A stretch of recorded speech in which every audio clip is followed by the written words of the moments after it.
Let's see. Testing, testing, testing. Okay, I think I'm live now. Good lord, man. Yeah, I'm here, guys. I'm finally here. I apologize. My alarm literally never went off.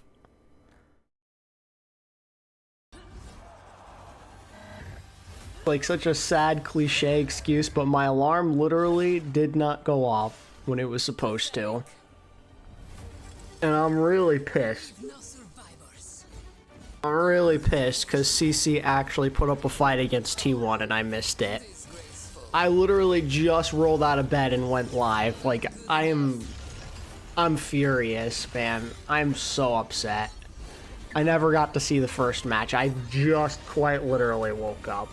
I'm pissed, bro. My vindication for CC being underrated. Come on, man. I missed it. I freaking missed it, man. I could have been vindicated like crazy that you can't sleep on TRCC. That's so annoying, bro.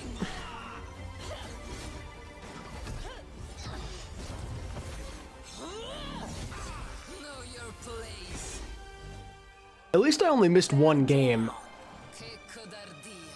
I was in a panic that maybe the second game had already started. Oh, man. Frick, man. Frick.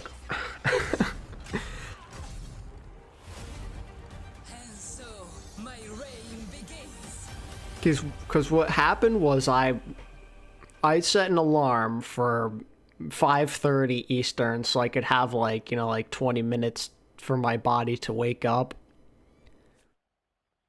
But for whatever reason, my clock, it was set on PM rather than AM. Really annoying. It's been a rough last couple hours. I had a really hard time getting to sleep last night. And then, of course, when I finally do, I end up oversleeping. It's really upsetting.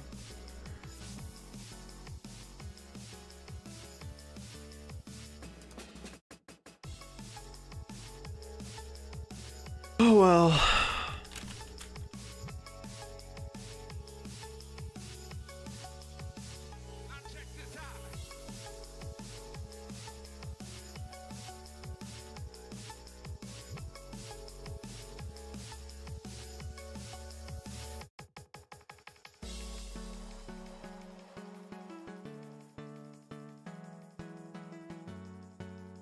Anyway, how's everyone doing on this wonderful morning?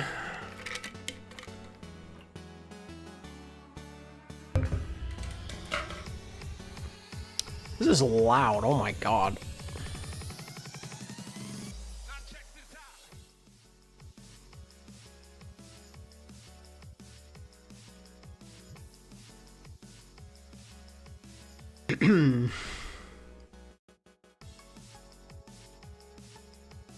It figures that I missed the good game and now we're going straight into the blowout most likely territory. Anyone think Varrel can even come close to taking a map? Because I know I don't.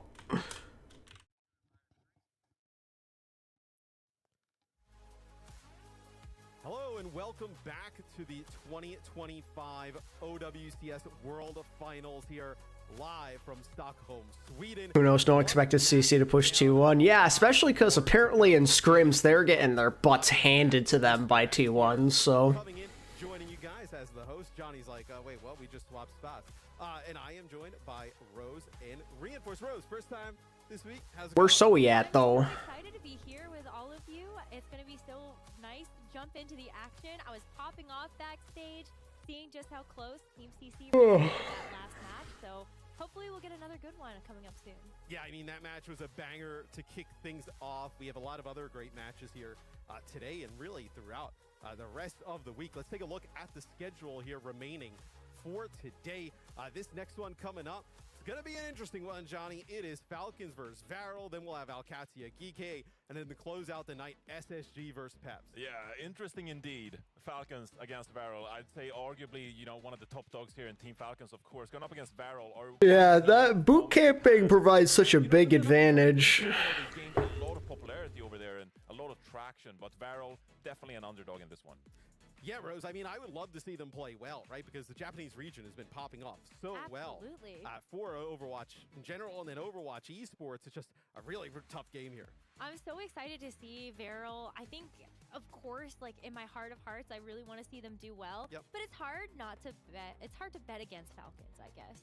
Yeah, I mean, Falcons has just been so good. I feel bad for waking up late. Really difficult team to pick against, right? And then some of I'm gonna reward the real ones for hanging out with me. I mean, SSG versus Peps to kind of close it out.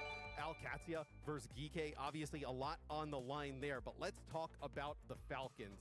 I mean, there's a lot we can talk about with them, but just a really dominant roster. Enjoy anyone who got a gift sub. You know, the additions of someone in Merit here throughout the year, Rose, has been huge.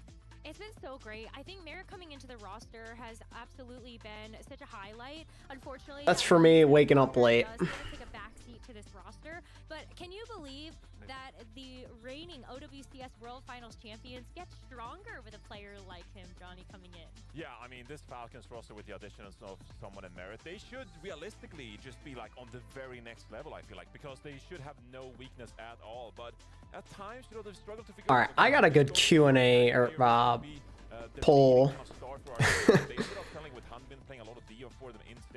You believe to be like a pillar for this team as well. It's going to be Hanbin in the starting lineup here. So interesting where they take us. this is actually important to keep track of for fantasy later on? How often what tank is playing for Falcons?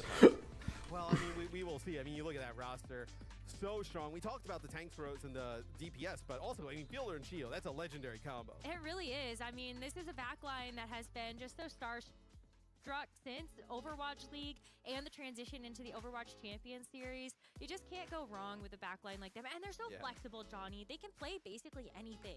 And I think that's where we're really going to see just a huge highlight from this Falcons roster. Great to see Fielder in person. I mean, you think about when he started his like... Yeah, damn Rusharam. Lying to me like that. It's crazy, bro. Late at night in Korea in his room, the glow up has been real. Had to keep it a secret. I was pleasantly surprised. I'm really happy that it ended up happening. And like maybe slipping a little bit lately. Is there a reason why? Well, I just feel like they've kind of relied on Hanbin for a little bit here now, and obviously they should be a team where when someone comes out and play their Ramatra, like they should be absolutely overpowering on that kind of composition as well. It's what we saw at EWC when they took down GK, for example, on Blizzard World. They relied heavily on that kind of a composition.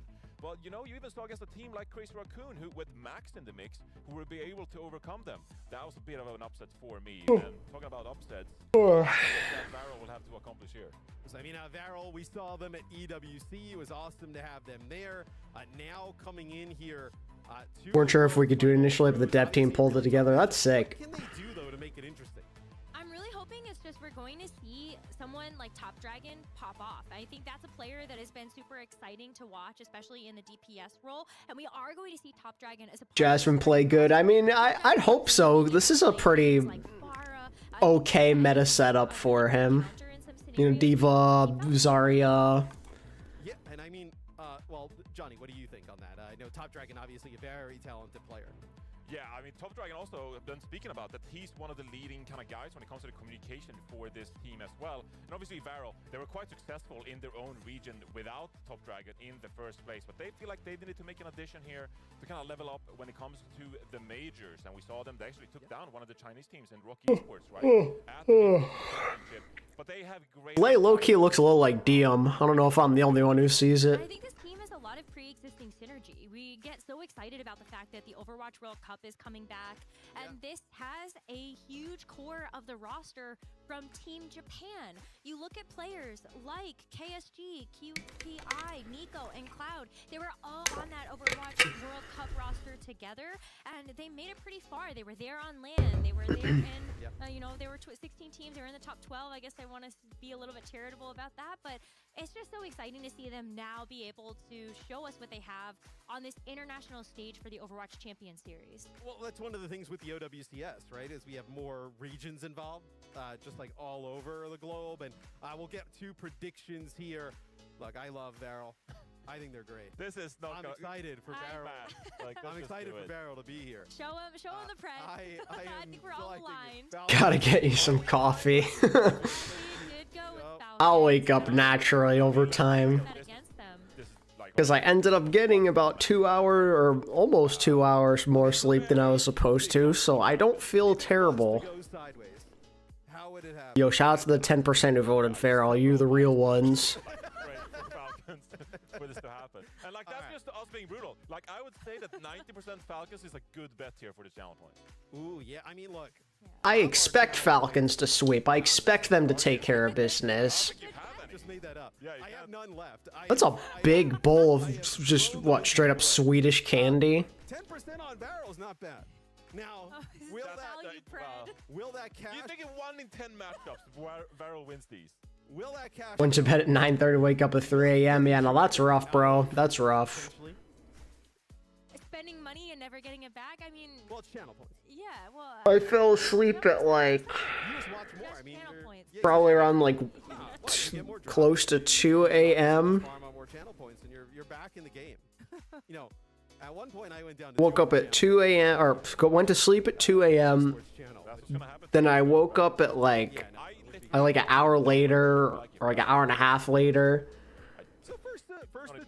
and managed to fall back asleep, being unknowing that my alarm was never going to wake me up. Makes me wish I never went back to bed, or in general, that I went to bed.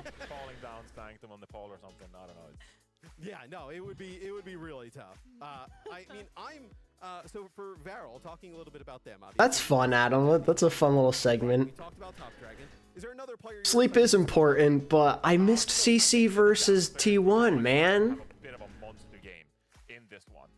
I missed being able to have the vindication of saying don't sleep on CC. That was like the point I pushed in my video. If you sleep on them, you're gonna regret it, and T1 almost did. That gives me high hopes they can win in lower bracket depending on opponent.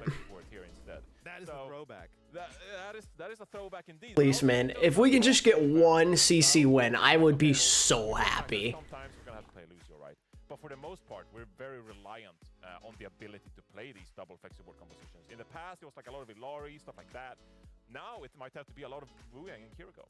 Yeah. What about you, Rose? Is there like a head-to-head matchup maybe on these teams that you're looking at that could be quite fun? You know what's crazy? Like, I actually have to look at KSG as not only just like a rising star on this team, but also somebody that I think could bring a Ramatra that can throw a wrench into the works. Like, that's a hero that I think we'll end up seeing maybe some play throughout this World Finals. And so if there is anything that might be a big difference maker, maybe... Alright, so fill me in, chat. Fill me in.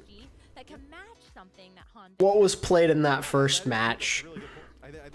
What was like the main composition? A little bit here to get this one started. Players on the stage, and I'm actually hearing the game is ready. So let's go to Varrel versus Falcons. Take it away. Oh, game's gonna start. Thank you so much, Matt. Johnny, excited to be here with you. All right, half of you voted Falcons would lose a map, so I'm gonna say Falcons win 2-1 for the memes.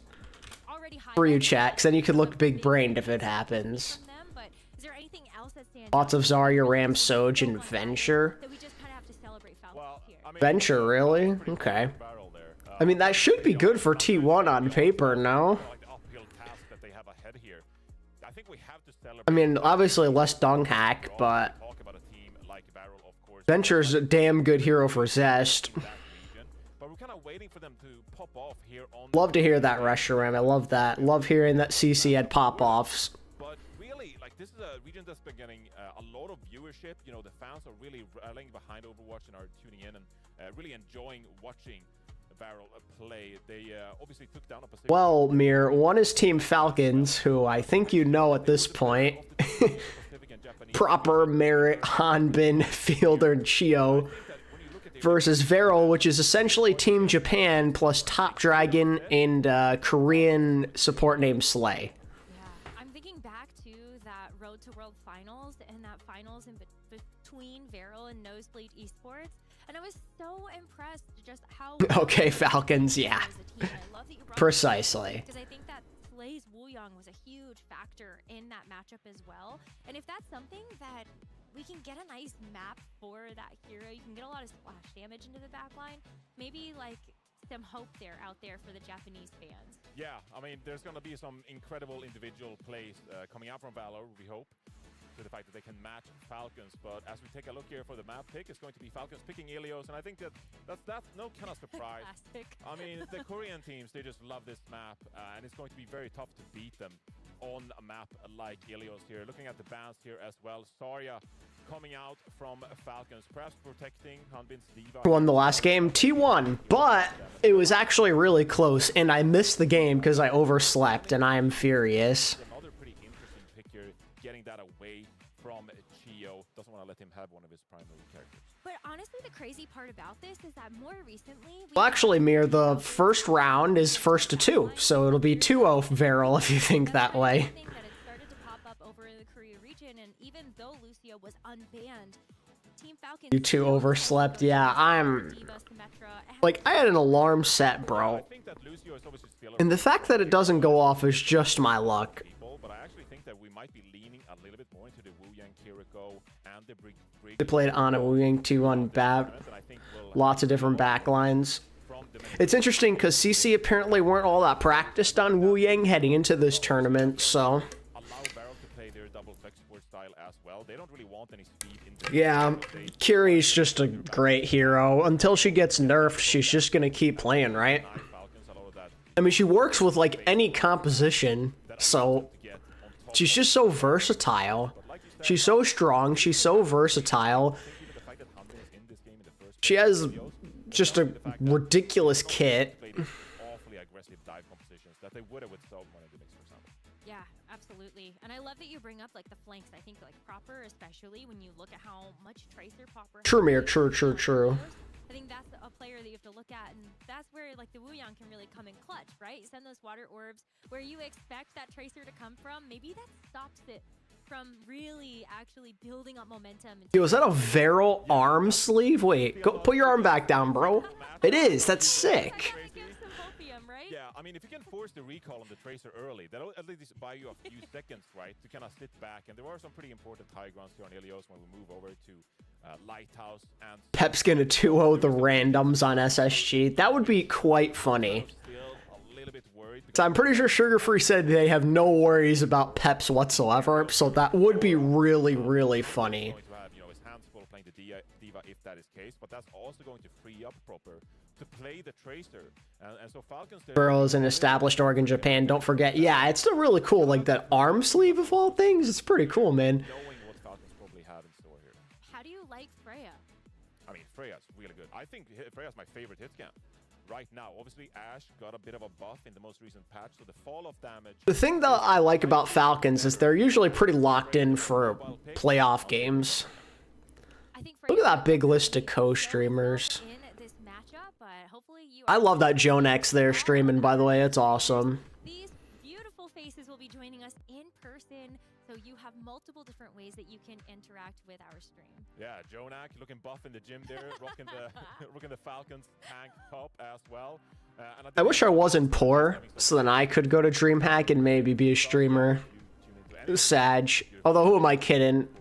They probably wouldn't pick me anyway. earned himself a little bit of drops there as well. There's lots of different options as they represent. Falcons will lose this game and then clean sweep the rest of the bracket like 2019 Shock. That would be something. Your barrel, it's Although, to be honest with you, I don't know if they have the same type of mental as that Shock team. Their Falcons' mentals are a lot weaker, in my opinion. that maybe you're hiding I think panic would set in if they lost this game. I can't lie to you. meta. So going up against barrel, maybe you feel like, okay, we don't have to play or Is that guy Chio there? maybe He's not a fan of that losing thing. secondary composition. They're all happy and smiling. They're in a good mood. Seems like vibes are high for Falcons. We can actually play our primary Ilios. It's a good sign. Never know in these tournaments like this. Ilios? Because Oliver players are here in person. We're gonna see some, Our coaches I'd imagine we see out maybe some live. diva here. Know that you have an opponent waiting for you that's going to play you tomorrow if you're able to win this match. And so that's something where I think you're spot on. There might be just hold a couple of cards close to your chest until that's going to guarantee you a spot in the top 4. Yeah, and I mean, even if Falcons, like moving ahead here a little bit here, if Falcons win this one, they would play Team Liquid, right? The winner of this series does. And Liquid is one of those teams that they prepare really well, and maybe they cook up something for Ilios, and maybe it'd be the case here that Falcons are going Also, I never properly thanked Math and Vulcan. Thank you, Math, for 38 months, and thank you, Vulcan, for 22 months. Between Team Falcons and Varrel. Both of them are going to be All right, the Hanbin Diva. Let me see it. We're going to really see, I think, a good test. Now, there is some verticality that I think we could see Freya actually see some play on, but Johnny, I'm getting so excited. Yeah, I'm curious to see what someone's playtime looks like, because obviously with Ram being in the pool, you'd probably want him in the game over Hanbin. Not that Hanbin's a bad Ram, but someone is obviously cracked on that hero. Also, yeah, we've got an Ashe. It looks like Ashe is very viable on Ilios Ruins. Also, sick banners there. I love that. able to hide around some of these structures, and you already see Merit trying to get some of these poke shots in, and the damage is just out of control with Ashe right now. Yeah, it's going to be great to have that bob, too, that you can actually try to pressure the point with, or try to warp the area of Dynamite the goes bomb out. actually Gonna warp. connect. But as we see, Fielder is actually in a bit of trouble. Falcons. Oh, Hanbin's gonna get demeched. KSG. quite a bit of damage. As Hanbin If he. gets Wait. connected, this is going No to be way, that dude. point presence, Or. that's why you're No way they still lose that. No, he remixed too. Well, I mean, they got point first. more of these picks so that I thought that was looking good for them there when Hanbin got demeched, but point capture. Yeah, it's actually quite. I guess the rest of the team was there for the follow-up. Actually lost the mech, and that is immediately something that Varrel need to capitalize and get rid of. Gotta look at Top Dragon here. He's played really, really well this year, so looking at him to see if he can make any noise against the likes of Proper. Hanbin again is about to get demeched. Hanbin is getting poked like crazy. For Varrel, you really need to control this flank to kind of try to move upwards here, try to get some space. But look at how low Hanbin got already. It's almost But I mean, with Hanbin kind of feeding though, the Falcon supports are in a great position to get their ults first. was able to heal back up all of that damage onto the mech, and now it's And then Fielder gets a pick. Okay. out of the picture. You're not going to be able to build up to a bob right now. Yeah, no, I can't lie. This is kind of a scary situation. Barrel into a small room where you definitely don't want to be facing off against a brigade Facing Chio on break plus Fielder on carries a nightmare scenario. either, and everybody just seems stuck between a rock and a hard place. You see this Suzu come And the out, pulse bomb is a miss. pulse bomb. But Varrel stuck in spawn, almost dying in spawn. The point though, Johnny, so he A little found back tap by Top Dragon almost. Draw Falcons back a little bit to gain some space for Varrel and KSG. He has this annihilation. Varrel do have an opportunity now to catch up for the ults, but they lose Nico again. He's getting picked first fight every time. One already. with the annihilation though, it just barely gets anything, and you even saw that Katsuna rush. Feel like it didn't get any. Have Varrel gotten a kill? value. I don't think so. You were able to respond to that Katsuna rush with their own, as well as that bob. They are working up to Nico's getting bullied. fight. Yeah, it's going to be last fight here and already scouting. Hunted down by Divas, headshot by Fielder. So the rest of the team can Probably going to be Top Dragon with a touch. He is going to contest. They do have a Bob to continue the contest. secure the frags and then turn around. They don't. What? Where's the Bob? Difficult for Varrel, the pressure on top drag. Hashtag where is Bob? We need to put him on the milk cartons and all of the posters. Still actually saw Just some did not get used there. Tragic. Okay. time to use them. I mean, it is tough. I love this pressure that Team Falcons is putting onto Varrel at the moment. It's just really difficult for them to actually get any of those setups. Yeah, it's really scary because obviously you're not playing with this Lucio. That is not the preferred style for Varrel. So Bob is missing in action. He is gone. Top Dragon is all Yeah, there it is. Not a single kill for Varrel. not really controlling Nico with 3 deaths already. Not a good sign. Falcons, which makes it way easier. They got a DMEC. Not sure you count that. I mean, at this point, that's probably the closest they're going to get. See what they got in store here. Oh boy, a proper Echo. As we enter into well, we are actually going to Does he stick with it? It looks like it. And we're also going to see KSG bravely try and match Hanbin on the Diva. Very interesting. Oh, KSG! Oh, he actually lived. Okay. Mech gets preserved for now, but he is trying to contest point. He's just trying to not give it up too early here. Proper's in a weird position here. Should be okay, though. Merit was like 1 HP. Oh, then Nico's dead again. Why is Nico dying first every single fight? What is going on?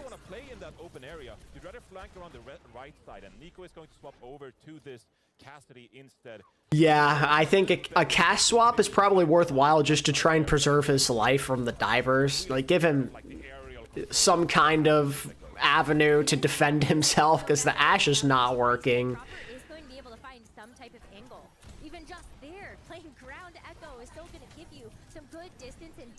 The good news is that Cloud's about to have a ult here, so you could try and use this immediately, maybe get a little space, potentially get a flip.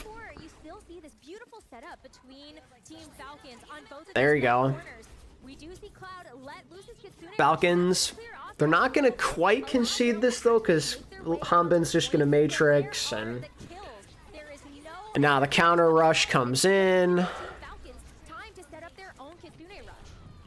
A kill! Kills! Oh! Yo! Wait a second. Despite the road from Falcons, we've seen 2 kills. Make it 3. They are going to get the point and win a team fight. Let's go! The Varrel DPS do enough. And with the juggling from Team Falcons, they were still in control of the point. But some nice plays there by the damage players from Varrel. They end up picking up their first fight win here of the tournament. Yeah, that was beautiful stuff. And Varrel now, they have first of many, hopefully. Work with this. Especially when you're looking at something like the Deadeye from Nico. I wonder if that's even just a way that you can respond with a duplicate from proper. Oh, Nico. Yeah, I mean, constantly low. Slay has a rally to potentially keep this going, but KSG's not going to get his remech, his auto remech option. Oh, yeah, well.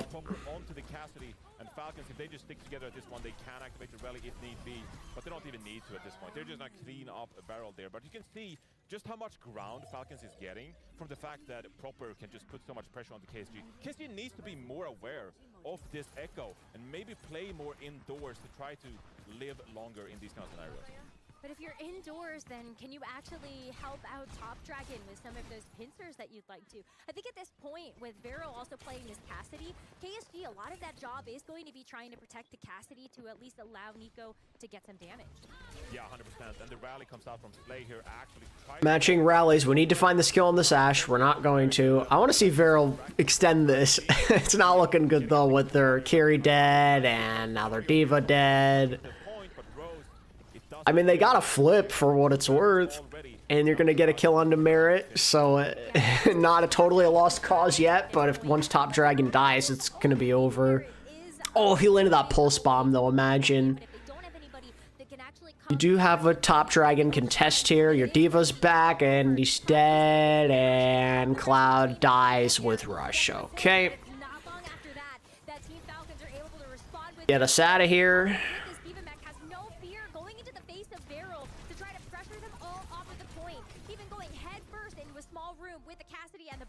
It is enough to body block them from getting to the point, and Team Falcons. Okay.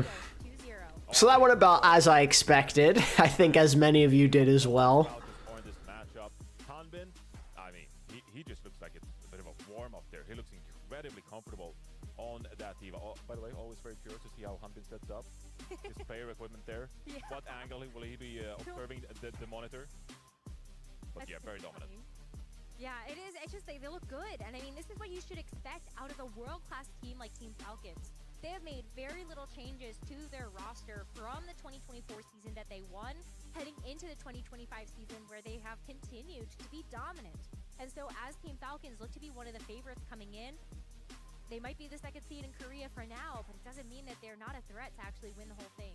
Yeah, Team Falcons, one of the big dogs, always pop off in major tournaments here as well. They always perform when the lights are brightest.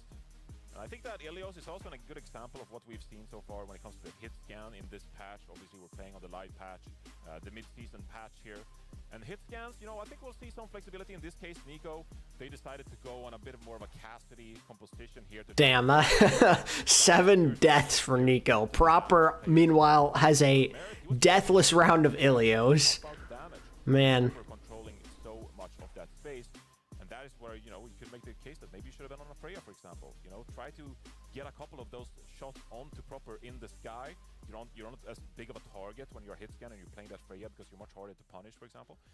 So Varrel, a lot of yeah, you hate to see it, but unfortunately expected. Let's see what they got in store for map 2. It is what it is. At least cater to your own playstyle. You don't have to deal with whatever Falcons is throwing your way. Well, that's why I might like to see us go to a map where we can really see this KSG Ramatra shine. What's up, Dragon? Pretty apparent on well. It didn't feel like KSG was able to utilize his talents to the best of their ability. Just really there to help make sure that Nico could actually do damage. And I love the point that you brought up where maybe Nico should have been Freya. At least on that second point, you have a lot of verticality to play with. Freya can actually get some great sight lines on some of those corners as well, which we didn't really get a chance. Hey, yo, Proud got 26 fantasy points. We take those. Thank you, CC, for making that series competitive and making Proud have to try hard. Thank you, thank you. 26 in a 3-map series is kind of nutty. Two heroes that benefit from Tracer being a little bit worse, and so I definitely think we'll see more Freya and Echo as this tournament goes along. Echo, a hero we haven't really seen at all, to be honest. You know, for the past couple of years, feel like besides World Finals. I mean, I think some other teams are likely to play some Echo as well. Saudi E-League, I saw that Psycho was playing it. I think there are a couple of teams that have really liked to trend towards D.Va or just D.Va compositions, and so I think that would be really great to see that as we move forward through the World Finals. But as we get Team Varrel's pick, we're going to Shambali Monastery, talking about things that we haven't seen. Shambali, it's not a horrible pick for them, I guess. We'll see a lot of in this tournament as well. Me and Jake, we kind of talked about it on the desk in the pre-show as well. That Very full holdable type of map. play out throughout the tournament. It's just how the map will make sense that those teams who have first map pick prefer the dive maps. Ilios is the best choice by far over Paul and Busan. But then, if you don't want to try to... Yeah, I'll be honest, dog. I don't know how some streamers, like, do those subathon things where, like, they literally are just on camera the whole time. Like, they wake up and they're on stream. Like, I don't know how I could ever do that. We are getting someone in the game. So, as you'd expect, for the more Ramatra-centric maps, it's gonna be someone. Get a chance to see someone come into the roster, and I love this choice because I think someone will actually have a very good matchup into the Ramatra. Falcons very versatile tank line. They have a lot of options. You have your guy for your D.Va, have your guy for your Ram. Either or could play Czar. You want to play Winston, you've got someone... You can also play that matchup, but someone is just so flexible. You have access to all of the main tank heroes. I don't know if you would want to bring out a Winston, but of course that's also... Oh, you ain't bringing out a Winston on Shambali, I can promise you that much. Incredibly flexible. But I think primarily this tournament, like you said, sorry. But yeah, no, Falcons are clearly not underestimating their opponents. They saw it happen in that T1 game and they said, nah, I ain't going down that road. It's incredibly powerful because you can just stand still, block, and retain that space. And space is obviously incredibly important in Overwatch. So if you have a hero that can control that space, like Ramatra, then it's obviously going to benefit you a lot of the time here. So, Proper, taking a look at him right now, this is going to be another really interesting map for him when it comes to the flex DPS pool. Shambali, another map that can favor the Echo if need be, because there's a lot of verticality for the defense, which gives you a high ground advantage towards the other flex DPS player. And a lot of buildings you can't hide around, you can kind of sneak around them, try to get a jump on the enemy backline. So, if we're going to see more Echo, this will be another map for it. How do you feel about the... You know, I think after this map, though, assuming Falcons win it, which they should, I think it's time for some breakfast. I'm starting to get hungry, and my body's starting to wake up a little here. I have no idea what I'm going to have. Really open right now, and it's kind of how exciting. What do you prefer? I think some flex DPS players, they like to take a more aggressive approach, you know, playing the Tracer, playing the Echo. But there are going to be a handful of teams in this tournament. I think they should play the Ramatra May because that style suits them. Ramatra May? I'm not sure how much we're gonna see of May. I mean, it could be strategy dependent, but I mean, like the flex DPS can sometimes, but I feel like there's gonna be other times where they default to like Tracer and stuff instead. Much open air space, and it's too hard to get value from the wall. We could see it. We could definitely see it. I'm not counting it out in May, but I do think that the Echo is going to be a really good hero. And if you don't want to play the Echo matchup, then The Echo as well, yeah. A solid pick as well, because at least you can contest the Echo as the Tracer. I just love this proper hero training arc that I feel like we've seen him go down for the last couple of stages. When he broke out onto the scene in the Overwatch League, it was for the Tracer. So dominant, especially when it came down to that grand finals. And I'm really excited to see Proper now get a little bit more wiggle room when it comes to the DPS that he's able to run. It isn't just perma Tracer anymore. We've CC played Man New Junk. like the Echo, like the Genji. I mean, I guess for a good portion of the map, because there are a lot of enclosed sections, it makes sense. Who also was really flexible and played a lot of flex DPS here. I mean, this is a pretty decent May map, in my opinion. Anymore, and you know, one of the rumors was Shambali. Proper and Stalker wanted to play a lot of these flex DPS heroes, right? So you bring in Merit, one of the best hit scan players in the world, who happened to be a free agent and, you know, joined one of the best teams in the world. But that allows A Curie ban, so what is it, BAP time, I'm assuming? BAP Ram. BAP Ram Lucio. was how Stalker was popping off on the Echo and had tremendous amount of impact. But now for Falcons in this tournament, it's going to have to be Proper instead, who flexes that hero pool. And you just It's Sparkle. There he is. You got to see the bans that just came through. It's going to be Orisa and Kiriko. Orisa maybe a protect ban here, but I also could have seen that as like a maybe. I don't want to count anything out right now when we are just seeing the tournament meta for the first time. Yeah, Orisa's a hero that, you know, has been kind of an option when it comes to the Brawl composition, especially like in the past, but Ramatra has been the stronger one as of recent. And especially with Orisa getting a bit of a nerf when it comes to the flex, the force crits rather.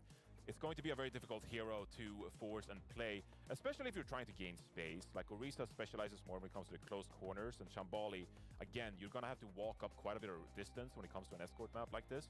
So Orisa, not really a preferred pick, I'd say. I'd say like what you said, it's more of a protect ban in this case, probably.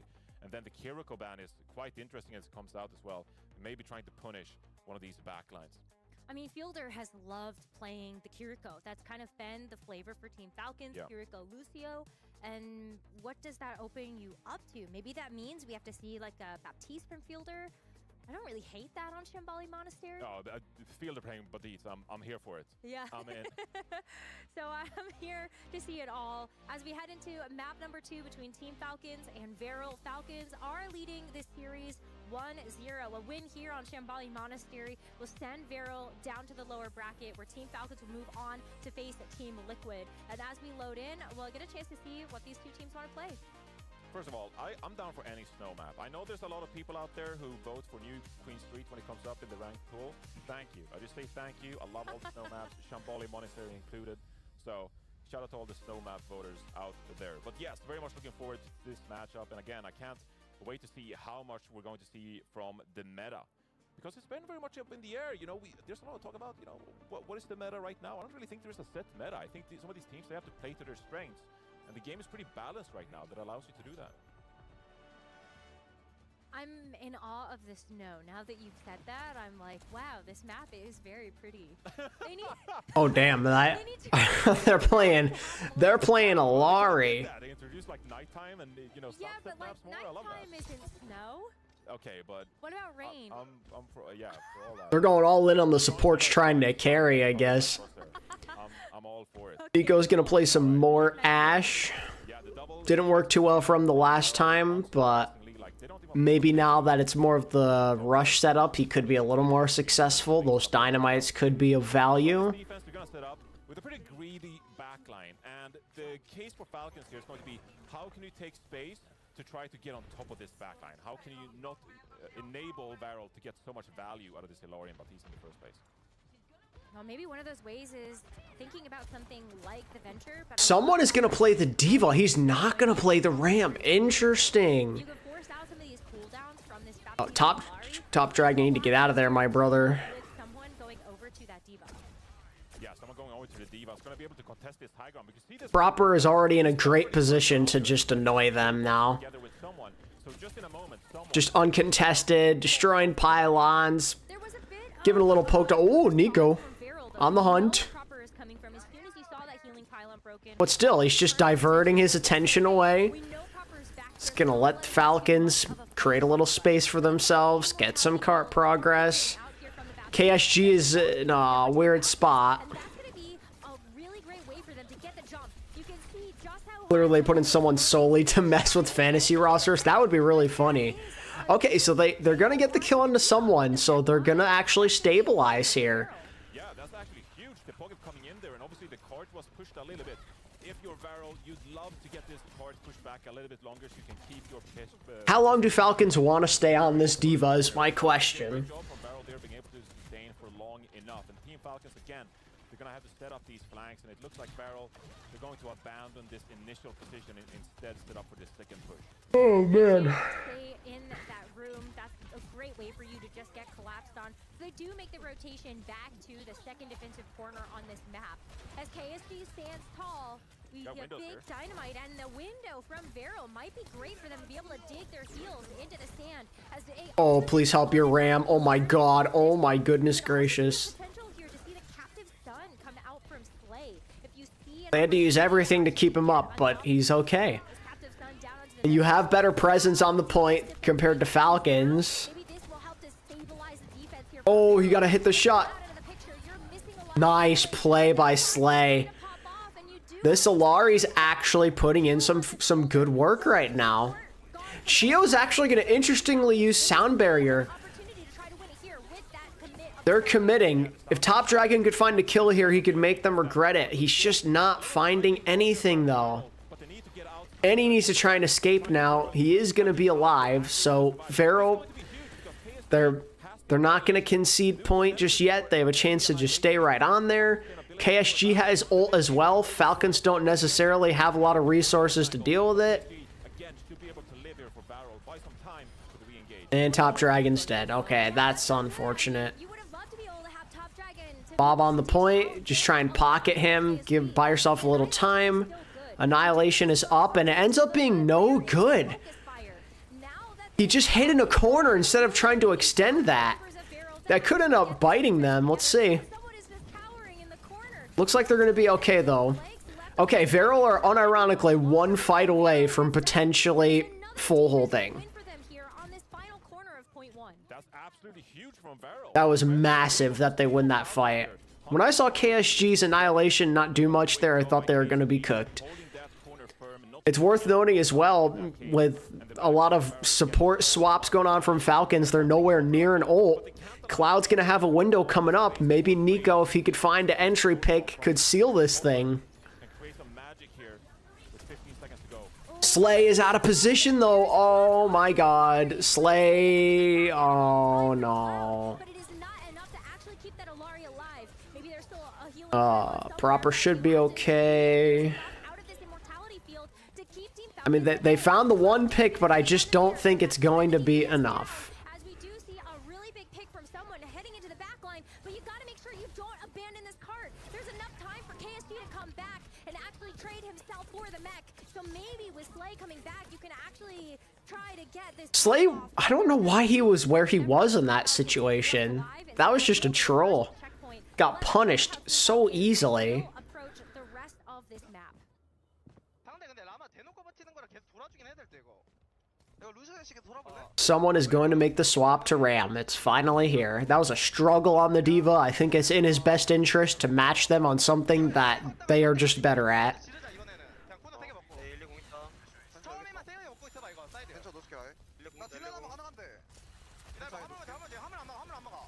Okay, finally, Nico wakes up. Good little pick there. There you go. 뺄게. 지하로 빼도 그런데? 더 오프. 갈렸어. 나 괜찮아. 양가 봐줄게. 와? 나한테? 아니 여기 하나. 정면 나. 뱉어. 아니 윈도우 되게 나. 이거 나 먼저 나갈게. 전문 갈수 있나? 나 가능할 것 같은데? 난 가능. 되게 들어가나? Okay, map. Map has not been flipped. Oh, top dragon. He can't find the pick. Oh, he's getting a little greedy here. He's got to be extra careful. Okay, it ends up working. The grade pays off. Chio is down.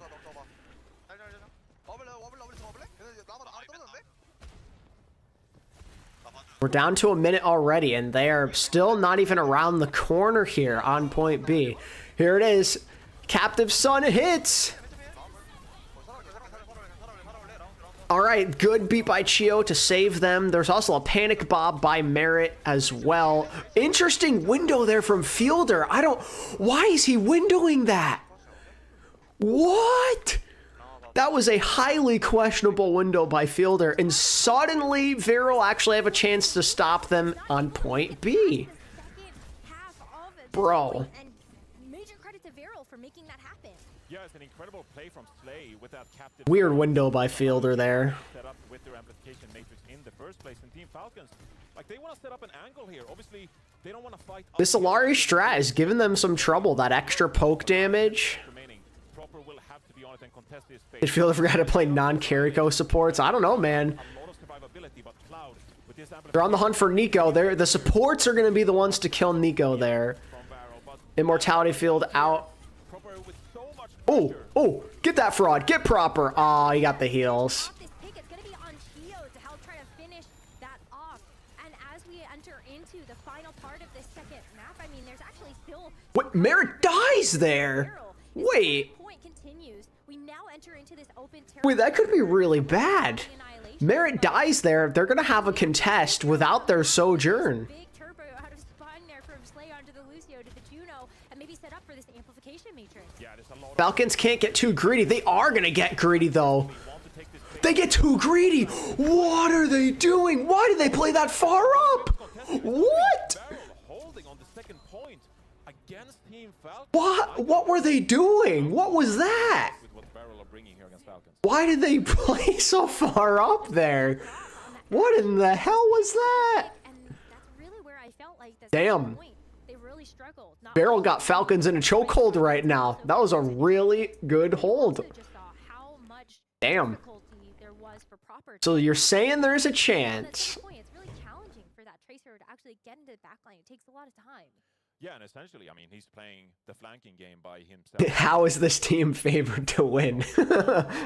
Merrick will be able to poke Yeah, no, that was a bit of trolling, but also some well-played moments by Varrel in the process. So here we are. really good job here of just like trading the aggression and keeping their backline alive, which is going to secure a lot of value. Interesting. Fielder's going to play Ana. We're just playing hero roulette here. We got Fielder on Ana. We got a double hit scan. Okay, very different look here from Falcons. They're just playing everything. Now, no consistency to be found. I'm curious to see how the Zarya is going to Love that we see Team be Falcons now any type of as they strong enter pick for them. defense. We are going to see a What? I guess you just bubble proper when he jumps up. take a look at the Ana and the Wooyon. I don't know how else you find value bubbling your teammates, to be honest with you. Feeling to keep someone topped up long enough I think Varrel got a shot here. to actually win fights as they extend. Yeah, but this is actually a very interesting composition here from Falcons because Merit is going to play the pretty. Although with no Kiri, if Fielder lands the nades that he is very known for, could mean trouble. flank. Top Dragon is going to be quite happy here to try to look for. Slay doesn't like what he sees, gonna make a swap, and he's gonna go back over to that Alari. I mean, recognizing here that there is little pressure from Falcons coming out, given that they're playing essentially a double hit scan kind of composition. So I'm gonna be pretty happy playing the Alari. I know there's not going to be a Tracer coming my way. Now it's just a question of setting up those angles. You know, do you take the right-hand side of that room? Test the top for a I mean, I guess the Venture makes a little bit more sense here than the Tracer. I don't know. Mid at the moment. Could be kind of tough for the Tracer to do anything with the bubbles and all that stuff, trying to go on the back line. Might be able to go towards that back line, but proper sniff that out. If Someone's just holding this angle. in its tracks. He's just holding up on this high ground with his 0 charge. A little awkward. They've got some of this high ground, but they also know they have to play cards. Yeah, I mean, Varrel, they're not doing too good now because Top Dragon is actually like getting killed off. Okay, they're locked in now. Oh boy. there hasn't even really... Proper has had enough, bro. Look at the difference between him and Merit. He's farming. And speaking of Merit, he's gonna go down. The Bola comes out. They may have to, Falcons may have to concede a little bit of space here now. Are they gonna nano someone potentially? No, they don't need to. It's easy pickings from there for Team Falcons to continue this defense. It is not looked easy for Varrel to get past his first. Falcons are just going with the balls to the wall approach. Whether it works out or not, we're showing no respect to the opponent. But you have no angle. Like, you have no space to operate. And you can see here, Nico, yeah, you're jumping around on the Ash, trying to zoom in, get a couple of headshots, but like, there's no follow-up on this damage, right? Now walking up this very close lane on the flank. But again, you really don't have any vision over the map here. And this lane is tough. I mean, at least the Bola shot is out. It's not going to be easy. Ooh, aggressive nano there. Someone should just melt. Oh, that's a window. All right, so you trade out support ults, and you... Okay, they got the picks. They got the picks. It's easy now to finish off someone. You get Fielder out of the picture, and maybe now Varrel having a player advantage can actually make some progress on this cart. It still has to round this final. I like the Zara swap by KSG, honestly. I think you could get a good bit of value with your bubbles compared to someone, because you can just bubble Top Dragon when he goes on to the squishies. I like this. Really difficult ultimate to get the value from in this kind of a scenario here. Kind of need to hit it on the back line, but even that is quite tricky. Falcons setting up some nice flanks here as well, proper. With the help from... Oh. Well, he did not have the bubbles because he was way out of the LOS of his tank. And Merit just gets bubbled from that Captive Sun, so that's a total waste. You love to see it.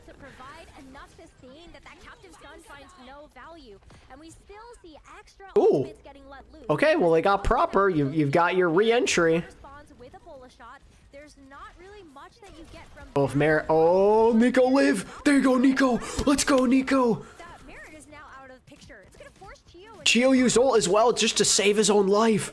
That's a big waste by Chio. What is he doing? Why did he do that? Falcons are actually just screwing around right now. They're about to mess around it and potentially lose this map. 245 is plenty of time. KSG's gonna have Grav as well. They're still finding picks. They're staggering Team Falcons. Oh my god, just get 3 on cart right now. Genuinely, I would just put 3 on cart. Let's listen into Varrel after setting up.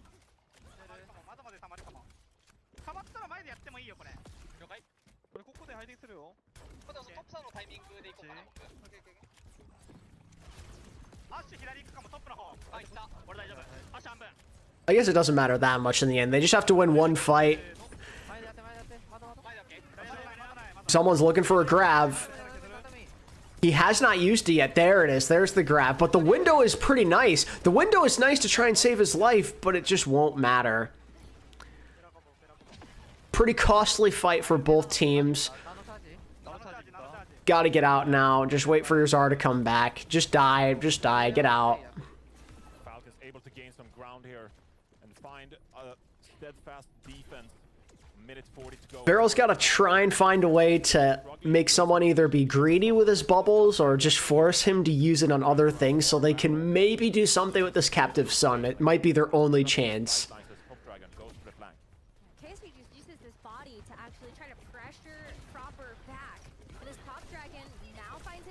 I love how aggressively Top Dragon is playing. I absolutely love it.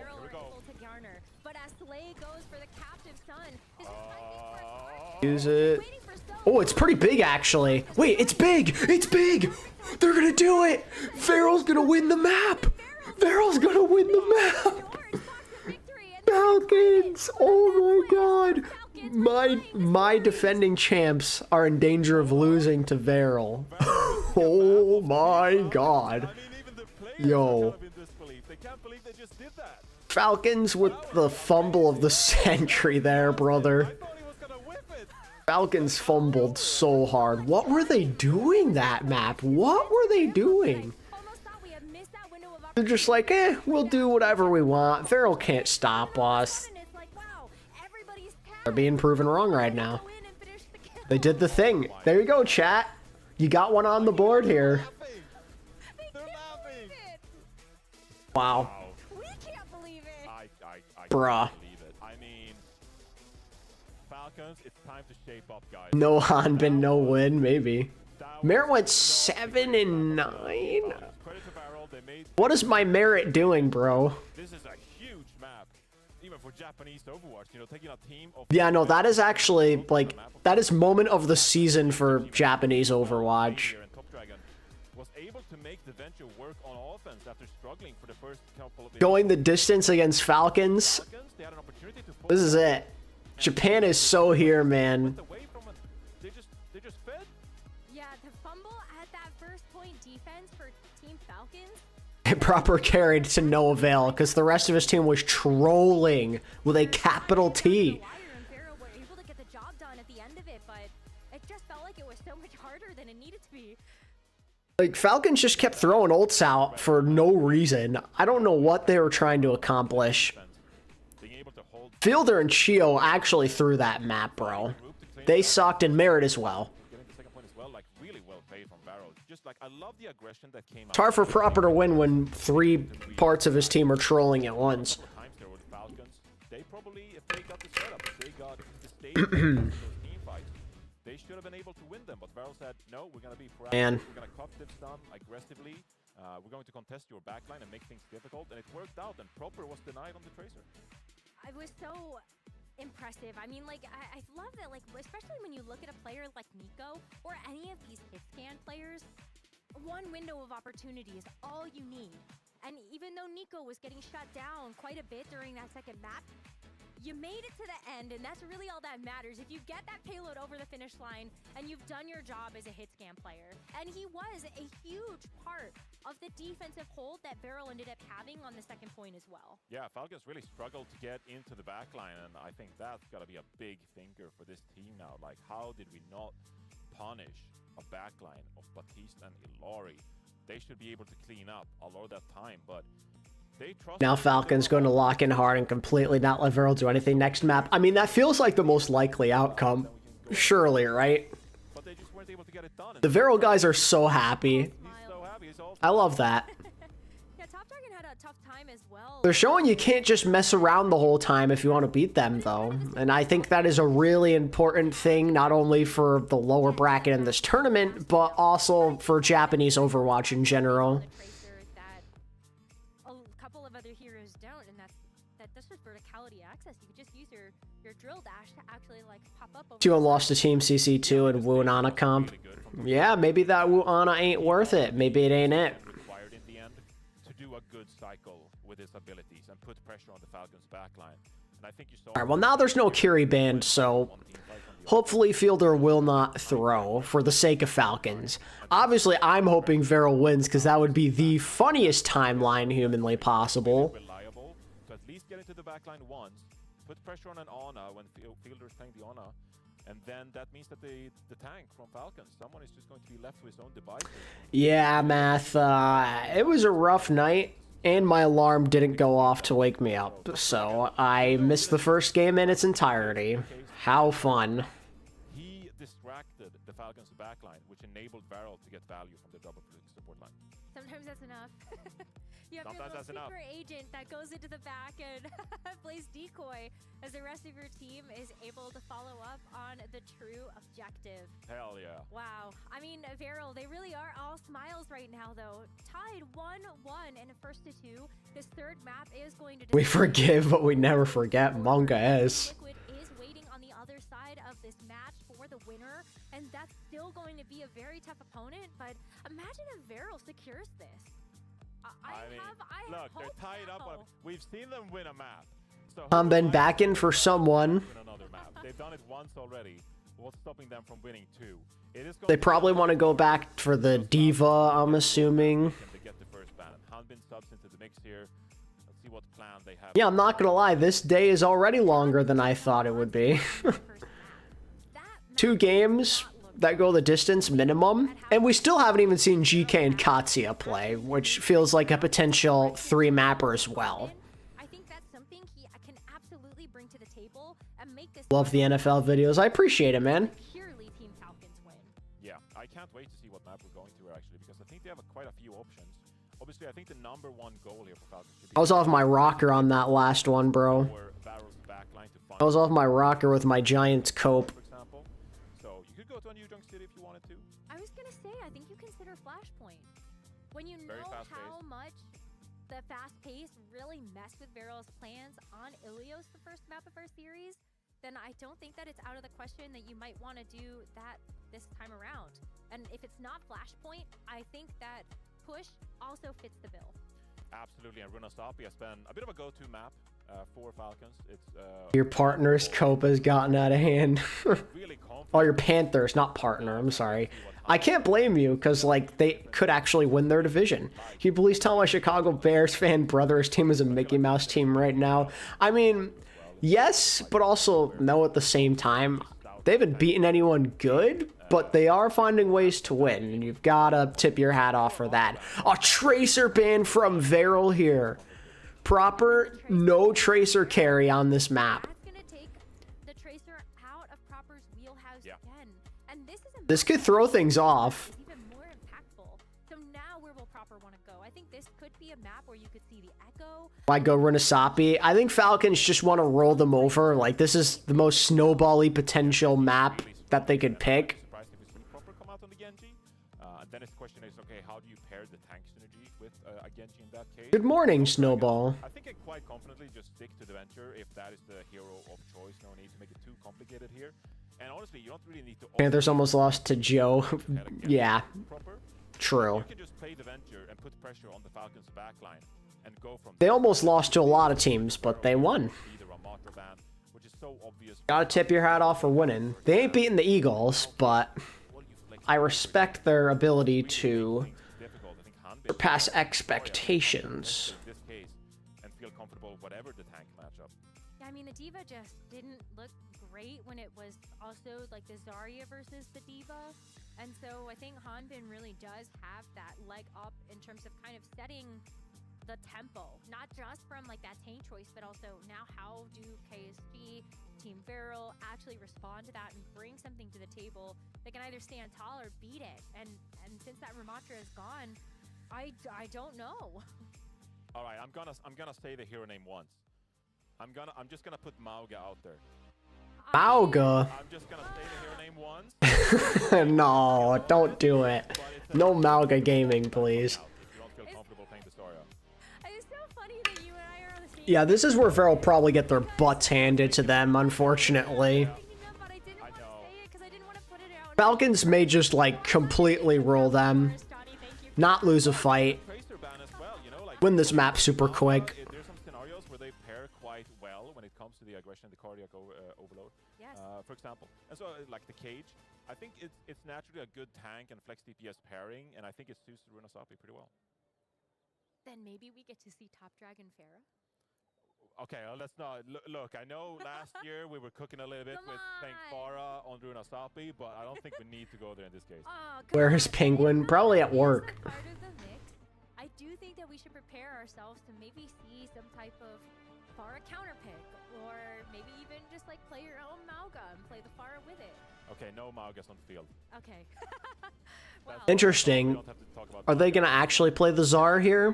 but, you know, put If they're gonna play Czar with proper on Venture, I do like it. up later on in the World Finals. Good. Who knows? But for now, you're right.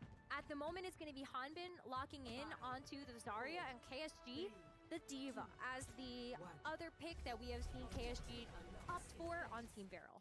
Yeah, and this is going to be a really interesting tank matchup now. Because Again, I do like that Varrel are going to keep Slay on the poke heroes. That seems to be a good strat. Keep him on the Yang, keep him on the Alari. That's what you want. target with the defense That extra bit of poke is making a difference. really man advantage in one of these fights.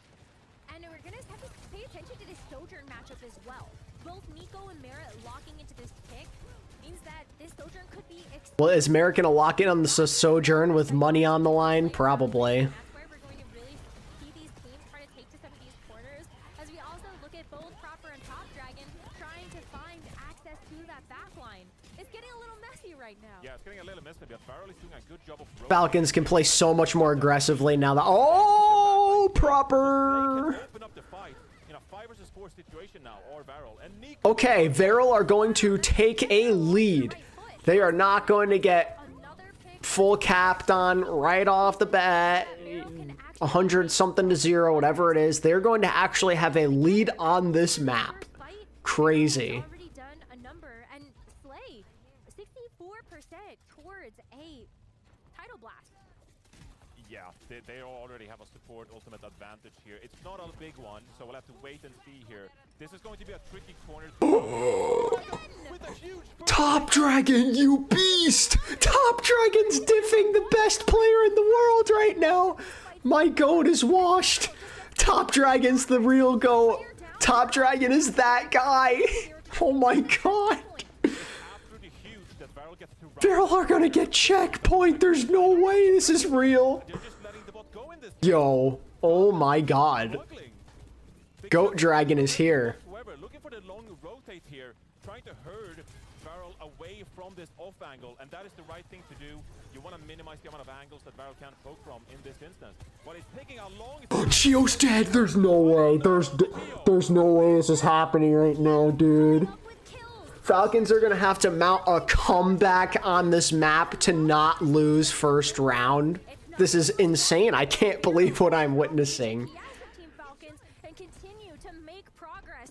And this is The Pokemon Unite Regional. Do people still play that game? Yeah, we have ults on the board here, and Varrel, they should realistically push up here. Yo. They make things really difficult, but Hanbin is already back on that Saria. 80 meters and counting for Varrel right now. That's going to be great for getting some space here. Top Dragon. Okay. The solo grab is a good way to... That's a lot of value for Varrel. They yeah, both teams kind of used a lot there. lose the mech, but you know, Varrel's just gonna try to reset that one. KSG's gonna get staggered as well. And that KSG was so far away from the edge, so this has to get killed. Falcons are narrative builders. No, Falcons are not out if they lose. Now you can get They're going to the lower bracket. a huge graviton surge, and now just reset in the neutral. Team Falcons, they do start to. But I just think it'd be funny if they lose in the very first game they play. But it's When they're like so heavily favored, it's not even funny. a really bad late stagger from Slay. Okay, so now that things are more normalized, what to Varrel cook this time to throw Falcons off? The approach so far this map has been bully proper. They should be able to contest quite easily here.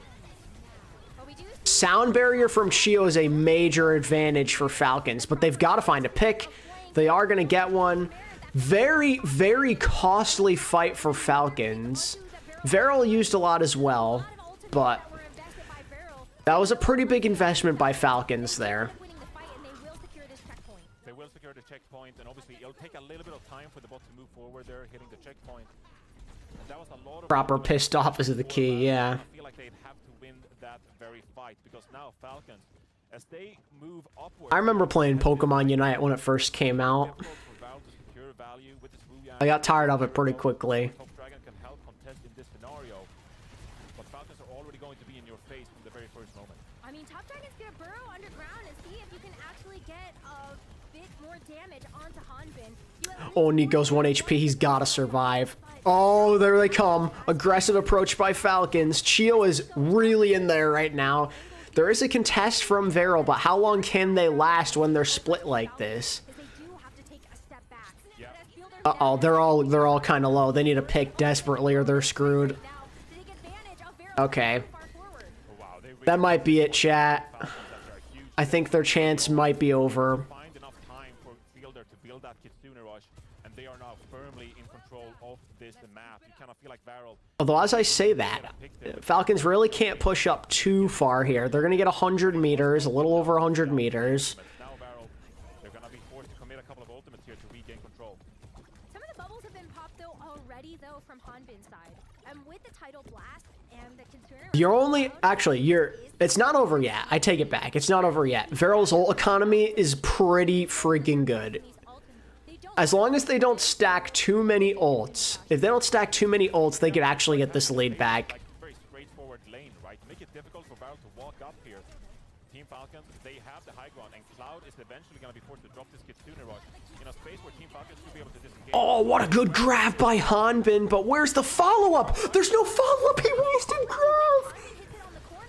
Oh, but Varrel used everything. Oh, Varrel used everything except Grav. Oh, that is not what you want to see, though. With this Graviton Surge still being held onto from KSG, Actually, it Masters 4 times before I got annoyed with a 3-tacker and Speedster meta. I remember I grinded for Masters back in the day. I was a Wigglytuff main.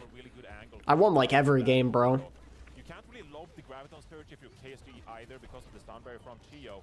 Very difficult. Man, Varrel did not play that well. Engagement beat. And From Chio actually, as proper, goes forward with the venture. I mean, the Graviton Surge actually okay, no, they're forced good. a lockdown onto Hanbin, but with Merit also going to be adding to They're his good. value with his overclock. If it wasn't going to be the tectonic shock, then Merit is certainly going to get the job done.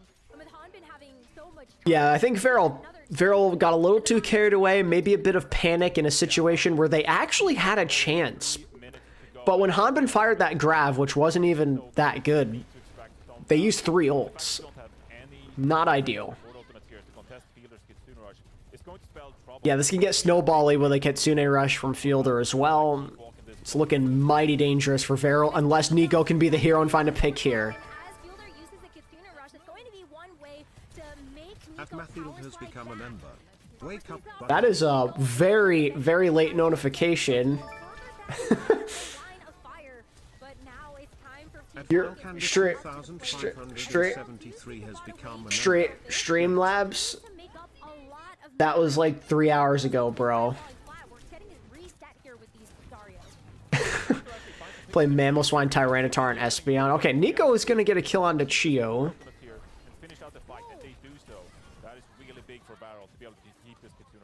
Yeah, that is pretty nice. They have both of their support ults for this next fight, but who is gonna step up? Who's gonna make use of it? Does Top Dragon have another carry in him? Much meterage to actually make up here. By the time they get back to the middle ground, Varrel, maybe they need to win 2 fights, but this is doable. This is very doable because Varrel should be able to pocket Top Dragon really hard here on the venture with no support ultimate on the side of Falcons. If this is well played out of Varrel. Oh, okay. They only used the 1 support ult and they got Hanbin. Okay, there we go. That was clean. These are the types of clean fight wins I've been waiting for. A little unfortunately lose Nico at the end there, though. This is going to be Varrel. Audio? What happened? Where did my Chungus audio go? Stream broke? I guess we're gonna have to make it up on the fly now, chat. I am your only commentary, OWCS. I'm a little bit worried here. Hanbin he almost has Grav ready to go. This is just a bit of a zoning ult from Merit, but Nico's actually going to find a big kill. Wait a second. Nico kills proper. That's going to force a sound barrier from Chio, and if Falcons don't find a kill here, they are in trouble. That is a very interesting Grav. KSG's going to live. He has ult. They've got a chance. They actually have a chance. Merit is very low. Merit's like 1 HP. Oh my god, Merit. He was about to die. That's a good road from Fielder, but where are the kills? Where are the kills from Falcons? The Grav's gonna come. They're gonna lose. They actually might lose. No! No! What happened? Where was everyone? Why was no one there to help KSG? What happened? They threw. They actually had a chance there. Why was no one there to help KSG? They just backed out. He ulted and they backed out. There was a miscommunication. Varrel may have just thrown away their chances of pulling off an upset. I would say I can't believe it, but I definitely can. Oh, audio's back. Oh, audio's gone. Nice. EU production. Don't you dare C9 Falcons.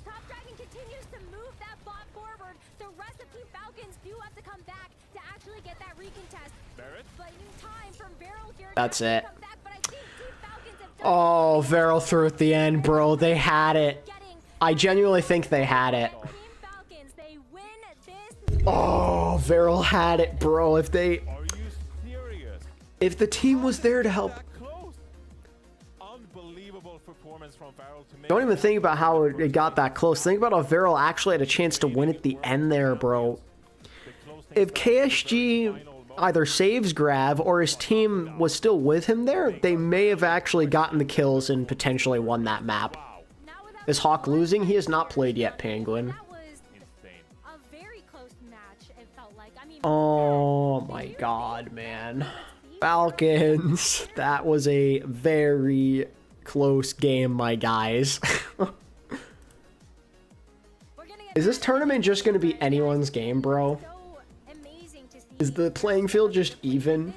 And I think, Johnny, it gives me a lot of hope that heading into the rest of this bracket, we are going to end up seeing maybe Varrel like get an upset that we weren't expecting. I mean, that was just an unbelievable performance. Can you imagine if they were able to clutch out that fight with the Graviton surge? It was so close. This would have been the biggest upset in Overwatch esports history, and we were like a couple kills away. I can't believe we just witnessed that. It was just what a great match. I like don't really have many words for it. I don't have words either, bro. I was just so pleasantly surprised. I feel like a Western team might clinch the land. It feels really possible. I can't even lie to you. Especially with what we're seeing from the meta, like, Twisted Minds are going to be damn good in this meta, bro. That Graviton Surge wasn't able to actually get finished off. Even in those final moments, though, I mean, Falcons, like... I'm scared for Liquid, though. How are they going to handle this? Oh, God. What they will say about that match. I mean, if you got championship aspirations, you can't win with those kind of performances from Team Falcons. Like, Reinforce is correct. And had they lost that, it'd be a very different conversation. It'd be a survival arc for Falcons. That was quite honestly what we should have seen in this matchup. It should have been a storm from Falcons, but instead they narrowly escaped with a very close victory here. You gotta give some credit to Varrel, though, Johnny. Like, you gotta give some credit to Varrel. Top Dragon played very unpredictably. Slay, he had some big moments on the support. There's Danny. That was pretty close. I mean, Varrel was a tough fight for you guys. Did you guys come in and did you guys expect this to be such a close match? 일단 솔직히 말해서 힘들 뻔했어요, 그죠? 그리고 지금 제가 봐도 저 치오 선수도 좀 이렇게 좀 힘들어 보이는데 베럴이랑 경기가 이렇게 좀 어려울 거라지 예상을 좀 하셨는지? 솔직히 이 정도라고 예상을 못했고 조금 힘들겠다 정도 예상했었는데 이 정도로 준비를 많이 했을 줄은 몰랐습니다. I'm very surprised as well. You know, I know that they're a great team, but I feel like they prepared a lot, and I feel like, you know, that's why the match was so close. I mean, yes, Varrel did play well, but Falcons definitely did do some throwing as well. Oh, yeah. All right. Sorry, guys. Next question. I feel like, was there any, you know, a player from Varrel that sort of gave you personally a hard time? Top Dragon is like the only answer here, I'd imagine. 경기에서 좀 치오 선수에게 제일 어떻게 보면 경기를 좀 힘들게 했던 선수가 한 명을 뽑자면 누가 있을까요? 상대 팀의 이제 탑 드래곤 선수가 Yep, he said Top Dragon. I knew it. 많이 힘들었던 것 같아요. It has to be Top Dragon. Definitely, he gave me a very hard time. I feel like because of his plays, you know, this fight was definitely difficult. All right, let's look forward. Tomorrow, you guys are going up against Team Liquid. Chio, what is your, I guess, thoughts on that team? 자, 내일 경기에 이제 팀 리퀴드의 경기가 있는데, 치오 선수가 보셨을 때는 팀 리퀴드는 좀 어떤 팀인가요? 바레일이랑 좀 비슷한 결이 있긴 한데 그래도 조금 더 이제 뭉치는 조합을 좀 더 좋아하는 팀 같아요. They're pretty similar to Varrel. They do like to really group up, and I feel like that's the sort of the play style that we're gonna see against Team Liquid. All right, that is it for the interview. Chio, thank you very much. Before we go, can you do me a favor? 일단 부탁 하나만 할게요. 이거를 같이 좀 읽어줄 수 있을까요? 자, 여기서 R, R, 그 다음에 I, S, E. 그죠? Rise. I think I made it pretty clear. All right, back to the desk. You gotta rise above, bro. Wow. Oh, that game was so close. I can't believe how close that game was. I do feel bad Varrel had to face Falcons very first round. They damn near won, though. They damn near won. And now that could make them an upset candidate in the lower bracket. some of the highlights. Like here as well. 1000%. Val, is this series for you guys more, now that you've had a second to like step away, is it more about like Varrel's performance or like Falcons, do you think, here, as we jump into the highlights from map number 1? All right. Falcons, backline. I think what Varrel showed us is they're not going to play with any fear. Do you think super teams are a waste of money? Depends on the context. One of the best flex DPS players in the world.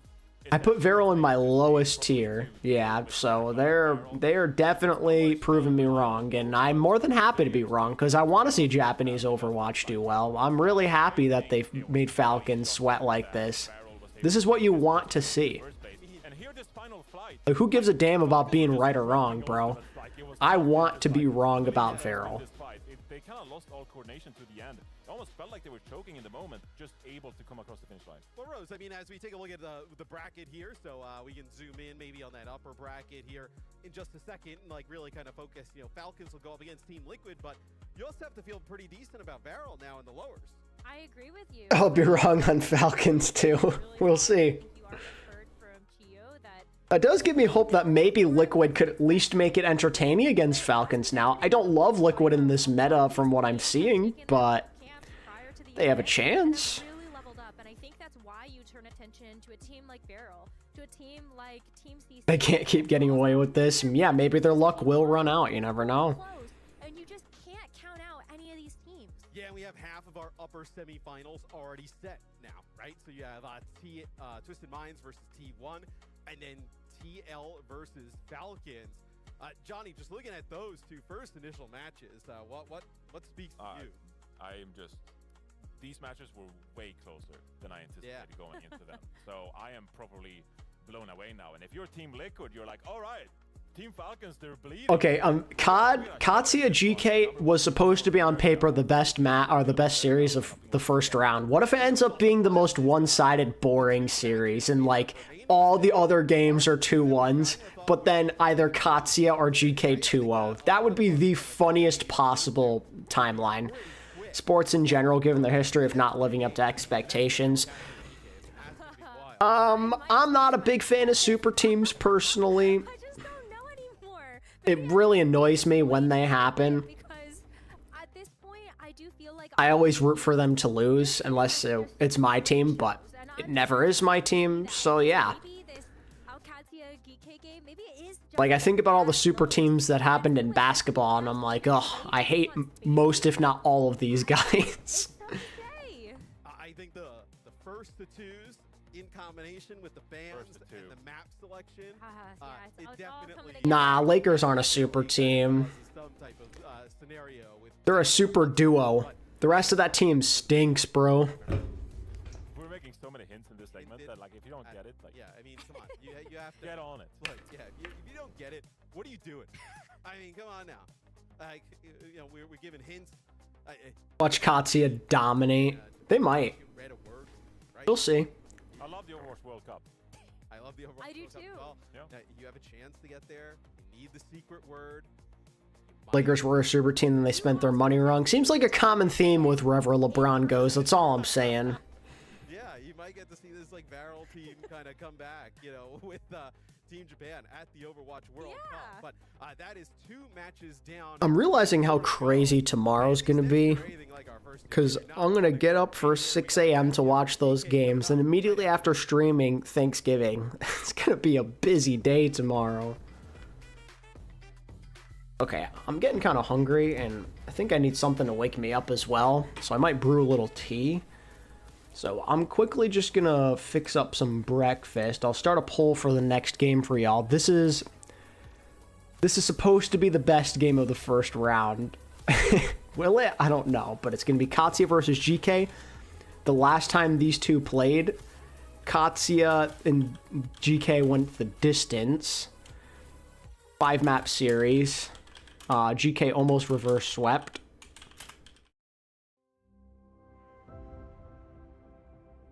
I'm a little torn on who I think wins. Alcatia kind of been struggling lately. I think them losing all those games to Twisted Minds is maybe getting in their heads a little. But I'm going to stick with what I had on my bracket. I'm going to say 2-1 for Katsuya, because I think they are a better team overall. We'll see, though. In search of a memory of what once was, where purpose ignites.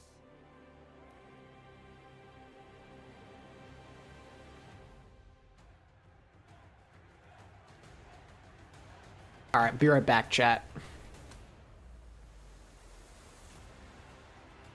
A refuge where warriors can lay down their weapons and join forces with one another.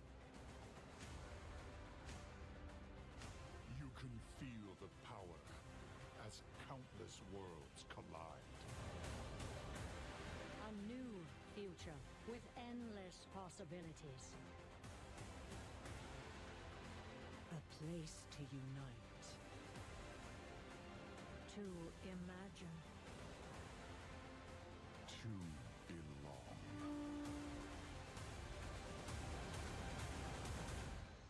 Are you ready, BlizzCon? It's about time.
For a team out of Japan to be making a splash like that, in the end they take the loss. They're gonna go down a lower bracket, but I think that Shambali is something that a lot of other teams, if they go up against Varrel, are gonna have to find answers for. And if Falcons couldn't do it, man, you got to think the rest of the field should be sweating.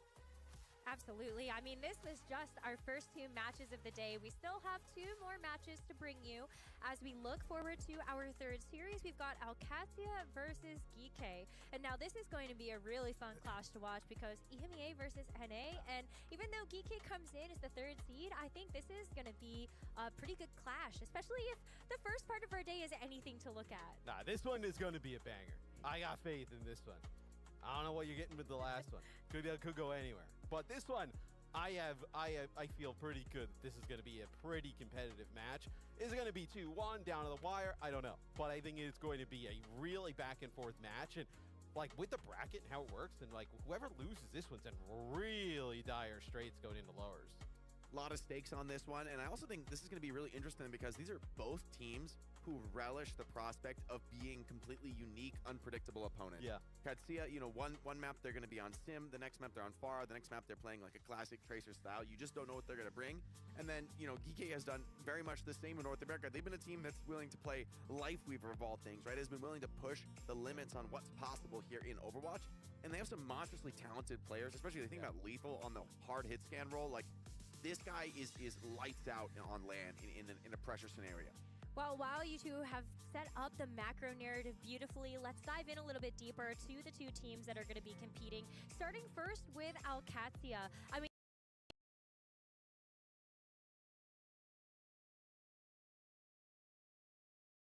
I take a look at this roster, and I do think that there are certain heroes that stand out as kind of the go-tos for this team.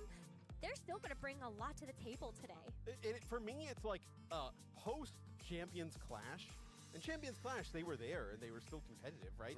They go to game 3 of the Falcons in an early round. The team has changed though when Ziad became like the full-time tank and you bring Kellex into the mix. It has just felt like a different team where you know, Ziad, one of the best tanks, really, you know, especially with some of the tanks in this wheelhouse, right? With like the Diva in the mix, the Zarya, the Ramatra that we're seeing early on. He has been phenomenal. And then, you know, I think we may sleep a little bit on Checkmate. Like, just because he's been playing so much Sim throughout the year, you're like, what? Like, you know, what's going on with Checkmate? He can play everything else at an extremely high level. Yeah, these hyper-flexible DPS are going to be crucial. And I think Alcatia, there's still some question marks for them. I think they didn't have their best showing ever in the MEA. That second place is going to bite for them, I think, in the Esports World Cup, where they look so strong all tournament long and then really fell off in the grand finals. And a performance like that can stay with you. So I think Alcatia, they want to start this tournament off strong and really put their foot down, make this a dominant win. Honestly, I think GK is kind of a tough draw for them round 1 because it's a team that, you know, like I said, Alcatia want to be the team setting the tone, you know, playing all sorts of different counter comps, knowing what their opponent's going to bring and having a perfect strategy to respond to it. For GK, I'm like, how do you can't predict what they're going to play. I mean, and so for Alcatia, this is going to be a test of their ability to adapt and at sometimes maybe being on the back foot. How do they respond to like a creative strategy, a creative ban out of this NA team? I will say another thing that I think is a strength for Alcatia is Labda. When you take a look at Labda's performance, especially in the hit scan role as of this last stage, if you can have a consistent hit scan performance, I think that's something that is going to give you a bit of a leg up in the competition. And as we take a look at this GK roster, I do think that there is going to be a very tough opponent on the other side. And when you take a look at this roster, you talk about flexibility, I do think that this is one of those teams that also kind of has it all. And as a reminder to everybody watching, this is a team that ended up having a great performance on the international stage. Taking a look back at the Champions Clash, this is the roster that played under the Nightmare banner that ended up being able to get third. I keep and like, that guy right the Riz, right? I mean, that is ultimate Riz right there. And you mentioned the hit scan battle, right? Like, you know, Labda, very good. I mean, Lethal, phenomenal. I mean, you know, when you look at this roster from GK, like, when they've had their, like, top-tier performances, it's like Lethal popping off. And he is, like, a old-school type of gamer. Like, off the couch, just, you know, get me in the server, and I'll just start, you know, dominating. And that's where I would be scared if I was like Alcatia for this series, is like UV has been very good on like the Young and other types of like, you know, flex supports throughout the final stages here in NA. And then Lethal has that type of ability to kind of like take over a game, which could negate like Labda a little bit.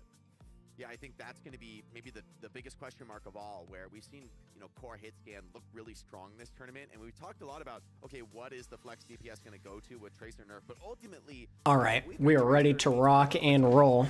To take over the game and just have a yet more dominant performance. We saw that, Matt, in the first. Yeah, no, the Magic dominated that game, Falcon. And that was kind of a match-defining performance.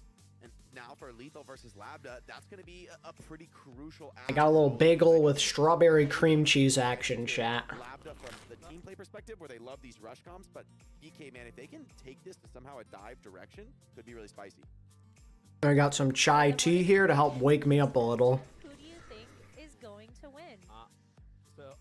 I have Alcatia. You know, maybe it's because I've just casted so much EMEA. Oh wow, we all went with Alcat. Okay, so that's a. I would have thought somebody would have taken a flyer on. I honestly, I was very close to taking GK. I think this Symmetra stuff is legitimately very strong, and I think it's not played enough in North America. And I think Alcatia are going to be able to leverage that, especially in a first to 2 series. You know, there's just some map picks, especially go down this. Fantasy roster now is Proud, Tree, Hawk, CJ Monk. Sounds pretty good on paper, Reshiram. Have not really been informed. You're banking on Tree to play well for you, I think, though. Weakest performance of the year in North America. It is. They've been like #1 and #2 pretty consistently, and not even being able to get past Space Station here. So maybe GK have come back into form. Was talking with the players a bit before the tournament, and they're feeling confident. So I do think. My one concern is outside of the RAM, I don't know how GK are going to hold up. Kuffo's never really been known for his Zarya, from what I can remember, at least. Or Diva. I mean, he played Diva, I think, a little back in the day, but that was a very long time ago. But I want to propose one more question. How do you feel about Maimon on this GK roster? Because we just saw the power of Echo against especially something like a Diva when Ziad, one of his best heroes, is that is a good point, though.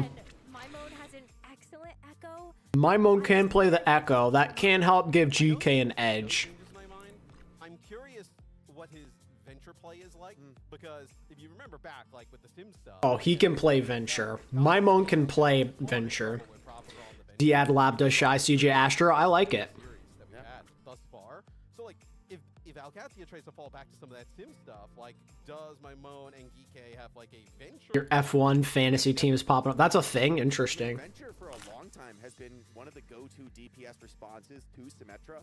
I still think it's not a hard counter. It gives you options. It gives you tools. GK might have just been a little mentally boomed in stage 3. Maybe they come back strong here. You never know. Miss that one little moment of tempo on Venture. You don't punish the TP, and okay, now the game's out of your reach, and this wall just guns you down. I'm gonna go ahead and let you. Yeah, no, Echo's not a bad pick. For this next series, and take it away.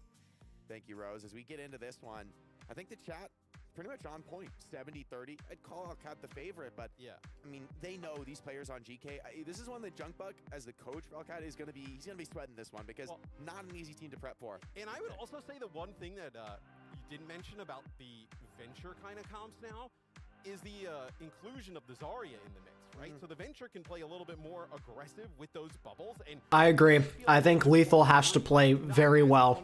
Like, let's say you're trying to play the Venture with a Diva. Oh, is that the team he's doing work for, Reshiram? It's Liquid? I had heard he went to a different team. I wasn't sure which one. It's funny because I never even knew that dude was the head coach of GK to begin with. I always thought it was Wheats. So I was pretty surprised when I saw that stuff come out. For a team like Alcat that has been honestly one of the most committed to like some of these wild and wacky Sim cheeses, I like the Sim Bastion. I think the Sim Bastion on certain maps can come out and be like a devastating punishment to the enemy Zarya in particular. The Zarya bubbles, they're just not good enough. You're just dead. I dig the Nepal pick. Both of your bubbles and still. I like it. Yeah, and I mean, maybe we'll see it. We talked a little bit about it during EMEA. Ban. So, okay. Yeah, Alcatia. A Lu ban? Okay, so they want to play Wu Young. They want to force Katsuya to play Wu Young. They're doing the Twisted Mind strategy. I'm surprised Katsuya banned Ramatra. Oh no, so GK banned Lucio. We get a Ram ban. Maybe they banned the Ram in anticipation they were gonna ban Lucio. I don't really know what the goal of that was. It's going to be especially interesting because we saw like in that Team CC's match where the double flex looked pretty good. The Lucio was the answer that beat it, to the responded to it. But without speed, can you get on top of a backliner like that? You know, Wheats became. I gotcha. Those heroes, even with the Lucio, so when you take that tool away, mitigate some of their rotation potential, and I think Alcat is a team that loves to be stacked up in a death ball, you know, running from kill to kill. Oh, you're not at Stockholm yet, Jonathan? Well, be safe, my guy. The Lucio puts this map a little bit more in GK's comfort zone. Yeah, a little DHL shout out there on the ball, getting some love on the side. Kaffa may just play the Has, because why not? Yeah, here in Nepal. This looks like a...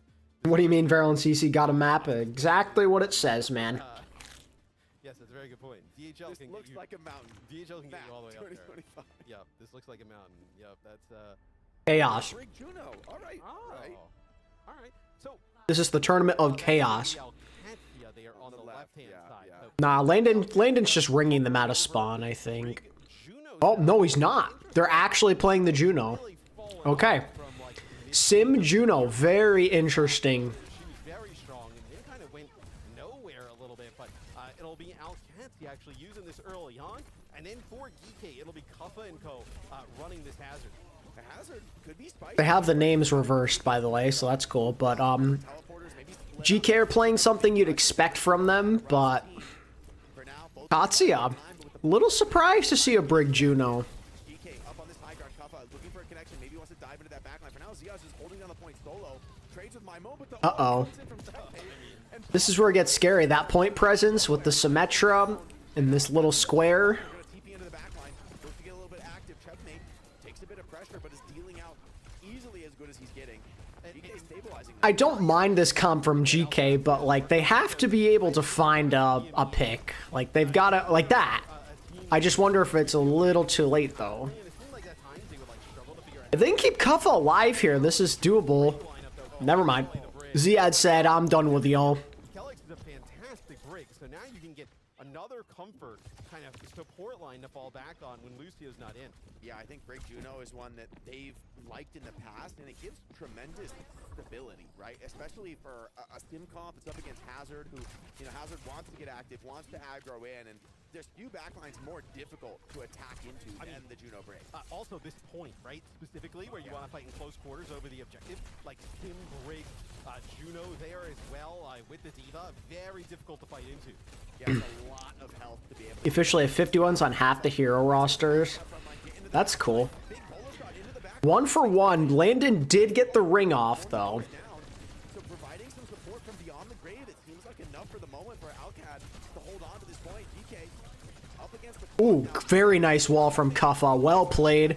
Really good pressure there. give his life to get it done, so there's still more Ooh, Labda could be in a good position here. And Ziad is so healthy, and he's so good when playing with the bomb. I imagine they're going to get down here. Yep, Ziad's going to Just getting that extra progress. play like he has the second life, and now you have everybody back. Ziad preserves mech without having to use bomb as well. This is great for Alcatia. Twice as much help as some of the other divas. Yeah, beautiful control of the tempo. Here's the sim wall coming out from Interesting wall from Checkmate, but it's getting the job done. so lucky. Takes a rail to the face. Here comes the overclock from Labdo. Wants to close this one out here and now. Oh, that's a kill. Okay. There's way too much. Kuffa gets that kill. Admiral, he's got the rush as well. Still very winnable for GK. GK forced the puff to rush. Wanted to lock this one. Kellex is gonna use the rally. That was questionable with how low he was. Stay alive through that damage. Forced to drop the downpour. For the most part, defensive into this one. Alcad maybe still fighting this one out, but Ziad, no, he's going to hold on to the self-destruct. Save it for another day.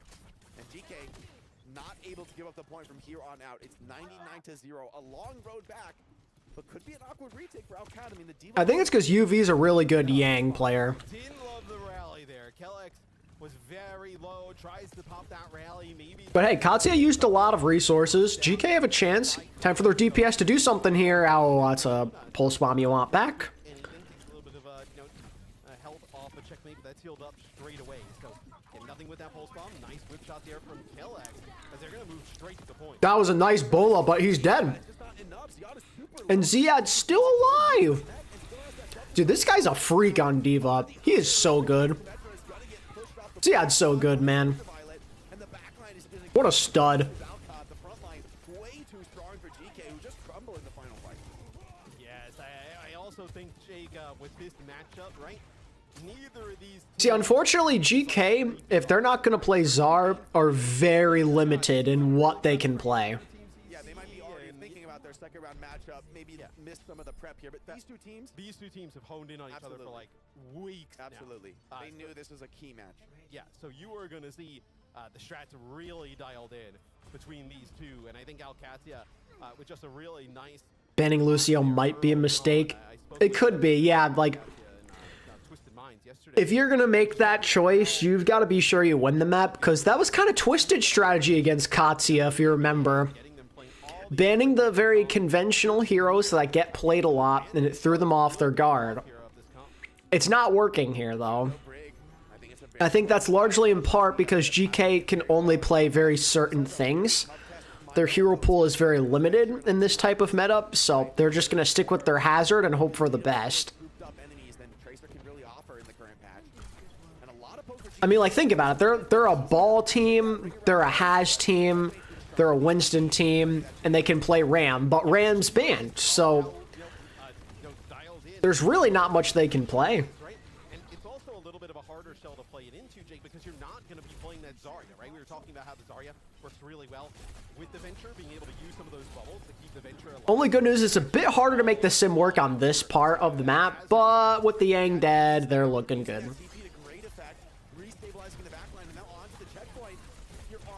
Lethal already has a Bola? God damn, he farmed. Yo, Lethal's kind of farming right now, though. Oh, he's probably... Oh, look. Kill him, Kelix? He kills Kelix there, bro. Lethal's farming. Lethal has almost lapped my moan. That's insane. Alcatia is playing, no? It's hard because honestly, I think you just get run over on Zarya here. Like you just, the Stibbs will just kill you. Yeah. And the Juno break, you can't stand toe to toe no matter what your tank pick is. Given the rest of your comp, you have to have some mobility to be able to play your way out of that. I mean, we saw that in our first match of the day. You just get run over by these heavy rushes. What should I order for Thanksgiving tomorrow since I'll be alone? That's so sad. You're gonna be alone on Thanksgiving? Damn, bro. Alcatia forcing the fights in the objective and just picking off whoever steps. So you're not gonna have any Thanksgiving food? You're gonna have to wing it? When I think of wings, I think of chicken wings. Should get some wings, brother. Like, you pop that rally, get a stun, and then just burn a target right away, right? An aggro rally could be backbreaking here. GK, this is a huge threat. He's got the double bash. Here's the TP forward. He wants to find this rally, wants to get that connection. Here it comes. Very aggressive ult here from Kelix. Ziad already has found Admiral. Damage is done. Checkmate goes down, though, so hold on. Decent trades, but still. Yeah, what in God's name is Zippies? I am lost. Keep him alive through this. Way too rock solid from Alcatia. I mean, they drop a player here and there, but it doesn't dissuade them from continued aggression, from continuing to punish these. I'm sure you are, Mir. I'm sure you are. Unfortunate. Guess what? The TP comes out and they just all run right away. So now the Venture is A lot of EU players in this game, Mir. In this particular game that's on right now. I need your expert insight. Who throws more in ranked?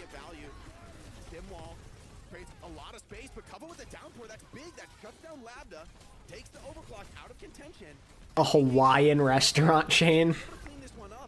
But a little bit of deja vu, Matt. They take the point. 99-0 damage already done.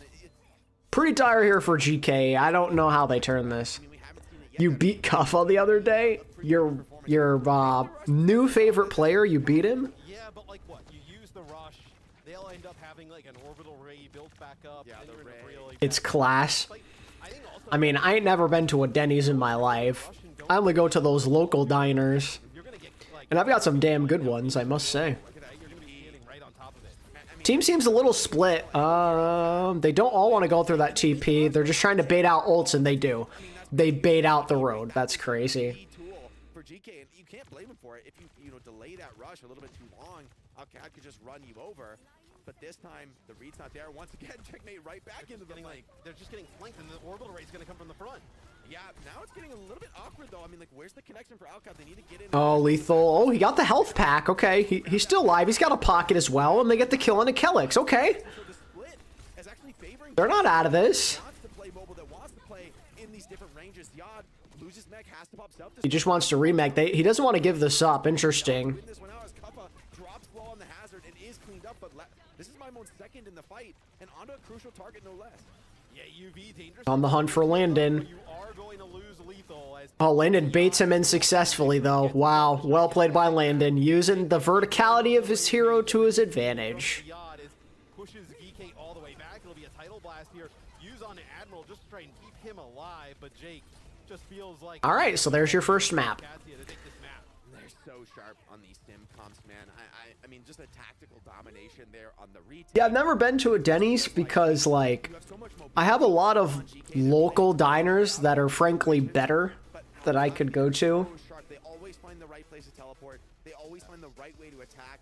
I feel Like, there's this one I've been going to since I was a child. Like, I'm talking like 20 years, and their food is still good after all that time. one of the best in the world. He is so sick when he's got self-destruct and he can just play like on an island by himself. I mean, Katsir definitely favored Mir, so things are looking good for you.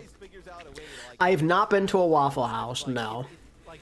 To be honest with you, I don't even know where the closest one is to me. You have to kind of take him out twice. He's got such a great read of the line, too, because he has that Oh. self-destruct, but more often There's actually no Waffle Houses in Connecticut, the more you know. he knows, to push just far enough. Even if I wanted to go, I couldn't. The closest one to me is in Pennsylvania, so that's neat. Really good game as well. Like we're highlighting that hit scan matchup early on. Lethal leading. You know, just like a casual, like 3 hours away from me. There were so many times throughout the season. Oh, we got plenty of Walmarts. You would see Ziad like start off a fight and like somehow be able to kind of like maneuver around on the diva. And always That's taking it too far, Jonathan. Come on now. like, just Everyone's got Walmart. pushing diva to the max. Even Walmart's got Walmart. Looked great in the That is backline for a huge Alcatia. win for them. And it's a comp where, like, yeah, Lethal does the most damage on the server, but with Brick Juno, you don't really care, right? You can soak tons of damage onto your diva, and you're just pumping her full of heals, keeping her enabled. Checkmate takes a lot of deaths that game, but he's not there to carry the game. He's there to set the team up for success, and he does exactly that. Yeah, Katsuya are sponsored. Pretty cool. Fly out to Honolulu and get yourself some zippies. It will save your life. Wow, you really do swear by it that much, huh? Zippies.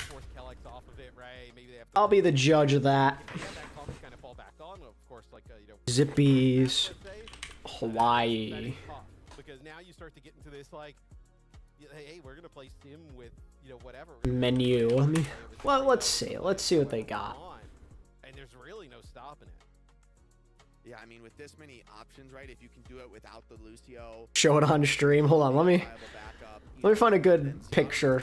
Let me find a good reference. Playing the Ramatra, you could be playing the Orisa, but the Diva, for me, the Diva is my preferred variant of the sim because you put that Diva in a position where she's already gap closed on you and she has every CD. And with the flight forward, Bruh, how do I find the menu on this? And she hasn't used any matrix. She hasn't used I have to like select the restaurant. and she's right into your back line. where can GK go that they Oh, this is horrible. I need pictures. Zippies is trolling me. This website stinks. I mean, you have the power to throw a sim ban here. Yeah. The thing about Alcatia, Zippies. Food. but I think for Images. in a first or two here, I feel like you'd be remiss to do anything but ban sim. Right. Given that You have to do it once in the series. exactly, Right? if it goes to a map 3, then well, you could just use a DPS ban to protect it for Alcatia. So I feel like you got to go somewhere, take the sim out of the matrix. Hold on. Let me cook. Let me cook. You take it to like a push map and you just play a front to back style. Although, is Kuffa in on this lineup? I mean, maybe you go to like a Dorado and play some Winston and bring a style that GK have looked like one of the best in the world on. Route 66 is not an awesome sim map. Like, you could use it. It's a nice looking spread. It doesn't have as much value. I'm just trying to think, like, you could like ban the. That looks pretty good. Seems like they got a variety of things. Unless this is the wrong restaurant, I guess. I don't know. Actually, is pretty decent for sim, like at moments. Then you're going down to like New Queen Street or like Runasapi. What do we got? We got some. Probably go to either of those. We got some fried chicken. It looks like some chili, noodles, spaghetti, toast, ramen. A little bit of everything there. And they're gonna go Shambali. I feel like they've got to ban sim here. This is a monster This would sim be, map, I guess, yeah. But if you take sim out of the equation, things get very spicy very quickly. And it's also a place where Lethal could really shine. I mean, I think he already had a solid game on Nepal. Labdo was giving just as good as he was getting, though, and it really was back and forth. But this is a map you take it to when you really want to gamble on your hit scan. Yes. And Chicken katsu plate. Yeah, it does sound pretty good. It's been forever since I've had a good bowl of noodles, bro. Kings Row or like Suravasa, like you probably feel okay with either of those if you're GK, with an opportunity to close it out there. So Interesting pick. We've also seen, I mean, you probably doesn't come into favor on like a Shambali. Like, Be safe, Jonathan. he's played, Tracer, can play Venture like we just saw. I hope he just brings the Venture, man. Every time we've seen Tracer all day long, it's been lackluster. I mean, the Venture has looked like definitive. Yeah, no, Jake's definitely right. Trey hasn't been as good as the Venture from what I've seen, at least so far. The thing about the nerf is it's a nerf that's very hard to calculate. Yeah. Because it's not a statistic. It's not just a raw damage nerf. It is a damage nerf, right? But if you don't know, her bullet size is nerfed, which is pretty hard to understand what that means. It means you're gonna do slightly less damage at more or less every range, because slightly more of your bullets are gonna miss unless you're like pulse pistols straight to the back. Like you're not gonna be doing as much damage, not gonna be doing as consistent of damage. But you're still the most mobile hero in the game. You still have some of the best point contests in the game. And the Venture, so GK, they're gonna let the sim through. They want to deal with the sim on this map. That's wild to me, honestly. Did the closing shift last Sunday, and while you were closing, you found a person sleeping on the toilet, and it's for employees only. Interesting. Maybe bro just needed a quick nap on the toilet. They just play Brick Juno. Not great. Yeah, I mean, play Brick Juno. Like they don't. I don't know why. You could play Bat Lucio here.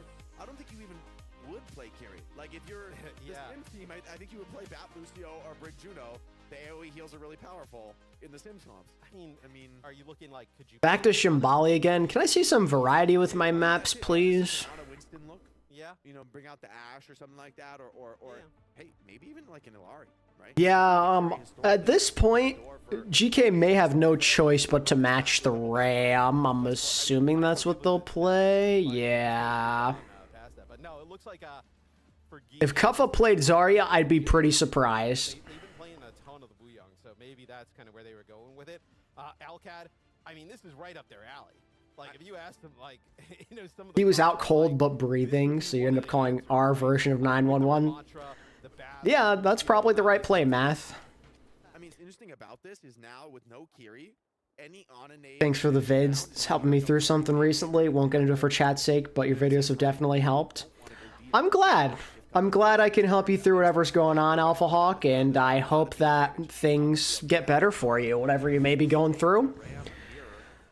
That's part of what makes making videos as satisfying as it is, as fulfilling as it is, when I can help people with whatever's going on in their lives. It's going to be a well-practiced scenario for them, as Ziad is very far forward holding the card, just being greedy right here. This is also a backline that I don't... So interesting, very interesting backline from GK. Wooyoung Juno probably is not the play. I'll be for real with you. I would just swap right now. I don't know how I feel about that. Kiri's banned, but like... UV can play Bat, bro. Just lock the Bat. Played it as window already, by the way.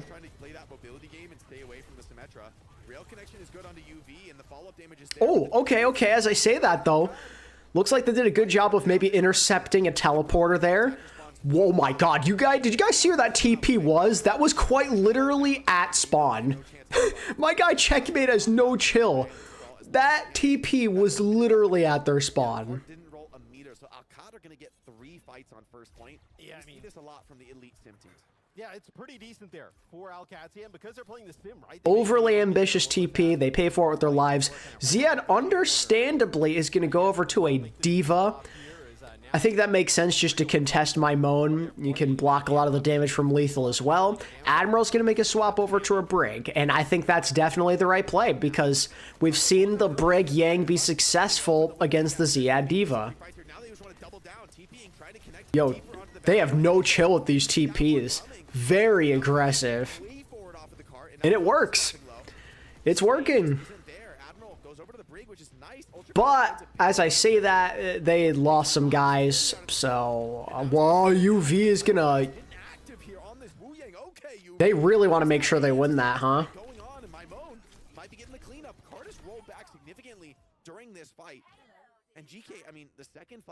That's pretty good for Katsuya being able to force out that Yangle. I can't even lie. Where's the crowd? I don't think there's a crowd until after the first phase. So, like, I think the first few days there is no crowd. be a duplicate here as Yacht tries to get out of the way, and it's going to be an overclock from Lab on an off angle. Oh, fancy footwork from Lethal there. Dodges a headshot on No crowd until Friday. Meanwhile, Maimon and Lethal putting in some work here. Waking up. That's the key to success for this team. They rely heavily on that DPS line to make the plays that are set up by their great back line and Kuffa. That was good. Also, middle of the afternoon on a Wednesday, so people are probably working. Yeah, that's also true. They ended up using the dupe, and they push on forward. Let's listen into GK, see if they can take this fight.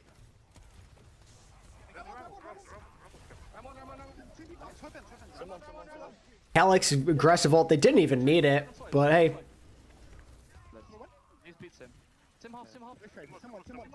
You know, I actually do really like the Maimon Echo into the Sim. I think Echo's a solid counter against Sim. And now that Ziad's back on the Ram, there's less things to contest you.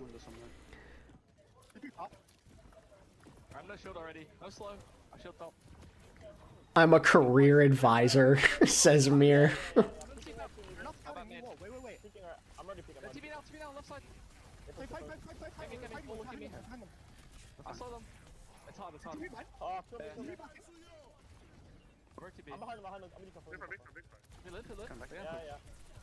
Live or die. Live or die now.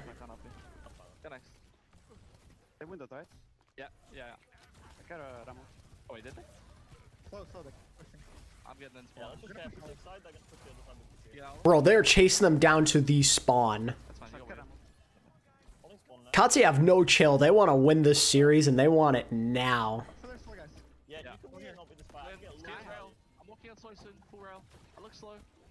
I think 5 to 10 people work with living pay by watching OWCS. Yeah, there's not that many.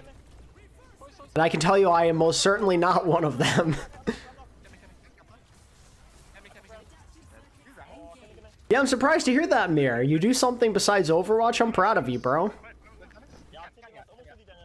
That's big. Alcatia are just relentless with these forward fights, this time taking the spawn hold, and Lethal does find the kill that sends them back. It's a little bit of breathing room for our North American representatives here, but Alcad wants to close this series out here. Bob opens up for Lethal. I mean, I guess the Bob is gonna help you get cart.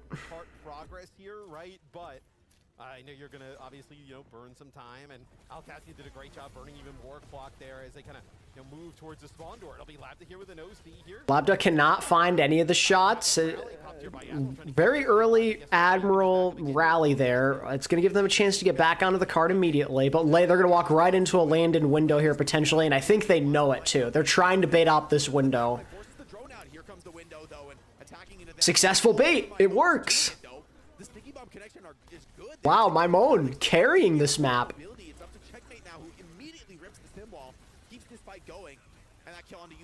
Another kill by Maimon. Are they still gonna lose, bro? Yo, Maimon's doing everything in his power to win this right now. Oh, I don't know about that one, Kuffa. Great TP checkmate. You're staggering yourself, my guy.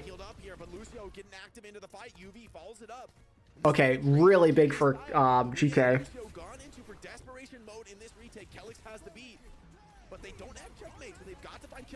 GK are just gonna throw out their ults.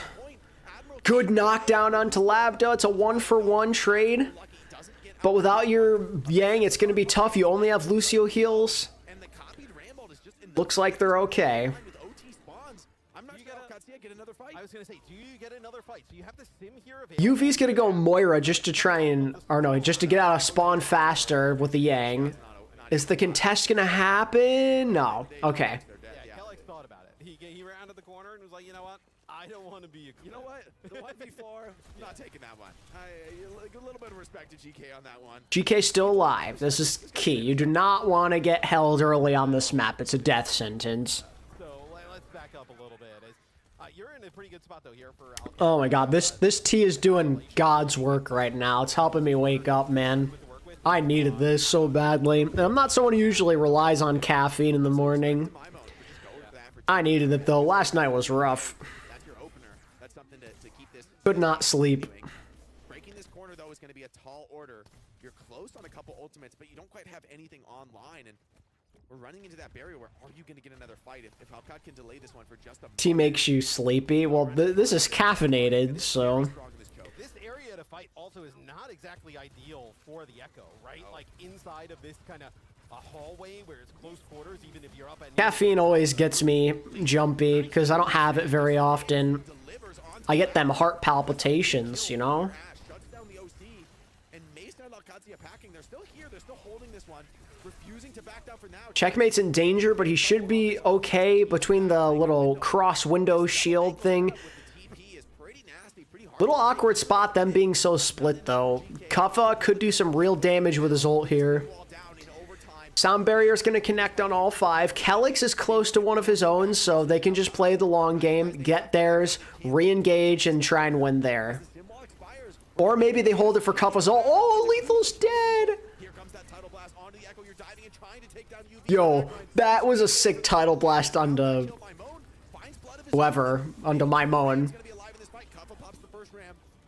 That's it though. I just don't think there's just not enough. My moan is doing everything he can. He finds 2. He could not carry harder. I always feel like I have no energy even if I just woke up. Depends on the day for me. Like today, I didn't sleep much, so I probably got like 3 hours if I had to guess. Maybe 4. 3 to 4. I thought Maimon had a really good first half. If Lethal did as much as Maimon, yeah, if only. 18 and 2, god damn. Yeah, I mean the Echo was immaculate. You know, to be honest, Alcatia. Yeah, 6 deaths is pretty rough. UV got picked on with 7. The performances on the individuals, but this is the strength of their comp, right? That even in some of these fights they can't win. I'm sick, and yes, tea is the W thing for me. Yeah, like usually I go for a herbal tea rather than a one with caffeine. I just needed it to wake up in this situation. It's funny, I was never a tea drinker growing up. I didn't like tea or coffee, but a couple of years ago, I started getting into tea, and I really vibe with it now. I think my taste has changed. I still hate coffee, but tea I can do. A nice herbal tea, a little bit of fruit. I have a tangerine flavored one right now. It's fire. So good. There's not a great reason to move off of it, but yeah, I would love to see Ziad go Diva into this personally. I think that would be a pretty key pick here. One that could just provide, even with the Symmetra, provide some better frontline cover. But the Ram. It's funny, I actually, like, pretty much never drink soda anymore. I weaned myself off of it in college. There's just no tank better than Ram when it comes to holding a corner. I would also say... and I don't miss it. Whenever I drink soda now, I kind of don't feel good after I do. Only for, like, holidays and special occasions. Oh, no, I've had lemon and honey also. It goes hard. A lot of the time, I just drink it black, though, and I love it. Oh, Kuffa going down there is not ideal. Like, even if you get these kills, you've got to back off. You got to give space. It's not great. Bro, Landon is just farming window. He already has one. Out of GK, Maimon dropping low, and he is going to be cleaned up as well. So, I mean, this is a fight that it feels like Alcatia lost, and yet they... Understandable rush Ram. For holidays, I don't mind maybe partaking in a little soda. I much prefer, like, juice, though. I'd rather have juice.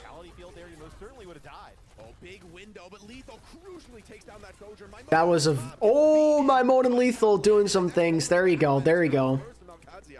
That's how you got to deal with this sim comp, right? Take the legs out from under them. Don't get baited to focusing the Ram, and a brutal stall into Ziad.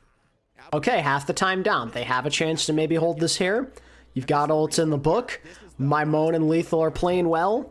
Here's your opportunity. And now you have to cross so many challenging choke points. It can be done, and a perfectly played symmetric comp, in theory, can always, you know, like, find a way through. But you're giving GK so much agency to punish. 3 to 5 cans. God damn, man. It's not enough, though, to find a kill. And Alcatia, get over to the cart. That's how they I'm assuming it's Pepsi Max. Here comes the copy. They don't give up the point. No C9 for now. Lambda does take down Lethal, but 2 Ramatras on the field. There's a lot of... Oh my god, my moans. Just chill, bro. Look at this. Look at the space he's making right now. Look at the attention that he's demanding. Kellex beats here, so actually tried to use the beat to keep Landon alive. Oh, that brings 1 HP. To keep him up, and now you're going to lose Lambda even after Wow. maybe a little bit of a blunder here. Kellex uses beat and it doesn't end well. Okay, they've got a chance. They actually have a chance. Love to have that beat with everybody up. And you were saying, Matt, I mean, Alcatia just hadn't taken any risks. They had played so stable. Yeah, I just stick to good old water. Water and tea for the most part. Doesn't pay off. And this is an ult you would have loved to have going into the next fight. Against the rally? Yeah, now the rally is such a potent sustain ultimate.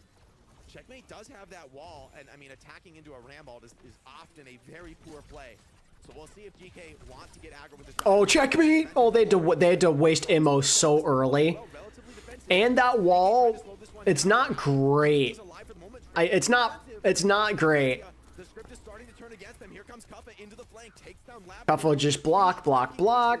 Bola's gonna come out. And with the Bola shot as well, now Kuffa popping. Oh, they lost their carry, but you just gotta keep Kuffa up. Just pocket Kuffa. Ultraviolet. He's almost got his ult here. Could be a bit of a security blanket for them. Aggressive window from Landon. What a play by Landon. What a play. Wow. Final hour, they pushed the cart through, but very good win condition here for GK. They've got to get through all a point beat, 2.5 minutes. Has to go to a player like Landon, able to navigate these incredibly challenging scenarios on the Batiste. Water's so underrated, for real though. To be that stable force, keeping the rest. I'm glad as I've gotten older, I've realized it's important to hydrate. Because I did a very bad job of that when I was in my teens. Lucky I didn't, like, die.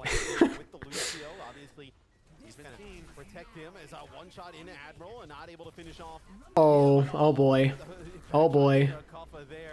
And the dupe does nothing this go around. Oh my, Landon's down though. Lethal needs to stay alive now, but he's caught by this MTP, just can't get away. Checkmate undeniable. Is Admiral gonna stay on this Juno, or is he just doing a ring here? It looks like he is on the Juno here. A bit less sustain here for GK. Maybe could use that ring to their advantage to run away from a TP here. Don't see C9. Oh my god. Still got the sound barrier as well. GK don't have any resources. Okay. Good push from Alcatia. Looking bad now because GK did not push that particularly far. They didn't even get out of this little tunnel area thing. That's pretty rare to see. I think this one's over, chat. My Mo would need to have the carry of the century here. This contest is going to be kind of ugly, too. Like, you've got to touch. You have to. Play a little bit more offensive here. That looks like, oh, they actually got a little bit of a TP flank here. They have the Amp Matrix to work with as well. They flipped the map. A little bit of misposition Amp Matrix, I think, from Landon there, but it might still be good. My Moan is playing aggressively. He's doing what he can. Lap does 1 HP. It's just not going to matter. Yep, that's it. They're all dead. So, the game that we thought was going to be the best heading into this first round ended up being the most lopsided so far. Of course that's how it would go, of course. Want to join a voice call? Maybe. Could. Something along those lines. Man, they are just too good at these comps. I mean, Alcatia just still so strong. It's such a statement win because it shows, like, I mean, GK had a phenomenal game. I think that game went about how I thought it would. I was hoping GK could take a map. but it's pretty clear they're at a disadvantage, so I think the end result isn't too surprising. Force their will onto the cart, take the position they want with the sim. They just know how to close out these fights.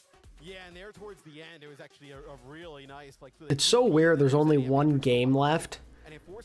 There's only one game left, and there's still so much of my day ahead of me. I'm not used to this. I'm used to, by the time my stream being done, it's dinner time and it's time to settle in for the night, but the day's just getting started. This is weird. A really nice setup there from Alcatia, and I would say a lot of it, right, it's the sim, but it's not even the sim, like, damage, and it's really the TP. They utilize that. You know, Maimon's a very underrated player. Absolutely. They're the best in the world. He's shown it time after time. Maybe Twisted Minds would take He plays well in tournament games. He really does. For my money, I think when it comes to the way Alcad play, it just feels like Gotta get ready to write the summary for Peps SSG now. Will you end up having to make a long, drawn-out article where Pep surprised the world? Or will this game be a blowout? I will say, GK played this series very competitively. They did look quite strong. Yes, yeah, they didn't look bad. Their style, and we talked about this, it's just a very tough round one draw. They're going to have to fight it out in the lower bracket now. No more mistakes. And you know what this means now, though, chat? Talked about it where With Katsia getting a win, we now get the destined matchup between them and Weibo in the next round tomorrow. Landon talked a whole lot of trash about those guys. It's going to be really interesting to see if they can back it up. But hey, look, this is an Alcatia team with them and Twisted Minds at the top of EMEA. Both of those teams feel like they have a realistic shot of winning this event, and with a performance, I got you, Reshiram. Makes sense. that they do. Yeah, stocks up for sure for Sim and the EMEA teams. Used to going to bed after games are done. Yeah, I'm used to having a late dinner after games are done, and now I got a whole freaking day ahead of me. I mean, it's going to be different on some of the other days because there's going to be more games, but still. Weibo going to get rolled, I fear. I think they'll lose a close game to Katsia, but it would be really funny if Katsia lost to them after what Landon said. I can't even lie to you. Like the comps we play are pretty obvious. You know, everyone kind of knows what they're getting into when they queue up into an Alcatia match, and I think that like depends. I mean, I have Shy on my fantasy team, so I just need him to pop off win or loss. Preferably a loss, then he has more games tomorrow. We know like what we're getting into. We know how to solve it. I mean, for the comps that you just mentioned, I mean, I'm guessing it's the Ram comp. Also, you know what I forgot to do? I forgot to change the title for the Ram Rush team that we have in OWCS. I think we're probably like the best Ram team at adapting to a lot of comps. Like I think our team has a good idea of how to play like what we play into literally anything they can throw at us.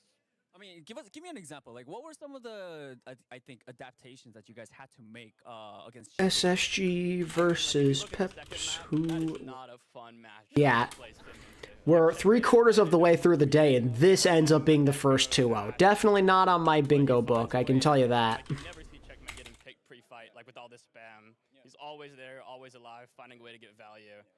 And I think that's like what makes our team special. I mean, yeah, I think even the casters are talking about like how are they going to make this Ram Rush comp work, and you guys made it work. So I think that's very fascinating. Let's talk about your match tomorrow. You guys are going up against Weibo. Landon, yes. Honest opinion. What are your thoughts on Weibo game? Please talk trash. They're really not a bad team, but I just don't think they're a great team either. And I think we're a great team. Ah, coward. Call them trash. I don't know about easy, but I know we're going to win. I know we're going to win. He's being humble now. I want to hear him say those guys are dog water and we're going to dog walk them tomorrow. Thanks so much, Danny. So funny he was trying to get the spice out of Landon there ahead of their match tomorrow. But taking a look back, I feel like, I don't know, Alcatia might not have much to worry about. They should feel confident against everybody. Yeah, no, this is a weird first day, but you know what? I want my esport to feel drunk. It's more fun that way. It feels like the NFL this season. The NFL's been drunk this whole year. And sometimes it's worked, but guess what? Alcatia just keeps playing it, and eventually they figure out the right way to... Oh no, I'm not talking about GK. I'm talking about Weibo. I want him to trash talk Weibo like he did in his interview. You have one comp you can fall back to as a team that he would never trash talk GK. No way. You can just dominate on it. I mean, that's a great feeling to have. Yeah, I mean, look at that damage stat, right? GK is just pouring it on throughout the entire series, but the support line He's just so durable. So many fights. Alcatia. Unfortunately, I don't have much faith in Peps. I have them as my lowest rated team in this thing. Whether it's Shambali. Now, with how today has gone, I would not be shocked if they somehow win or take a map off SSG, but I'm going to remain with my mindset that they're the worst team. Pep sweep is inevitable. Scataboo streams have been insane. Yeah, no, he's hilarious. He's the perfect personality for it. His following is going up really quick too. Where who knows who they'll be facing. That's something that we will be able to determine tomorrow.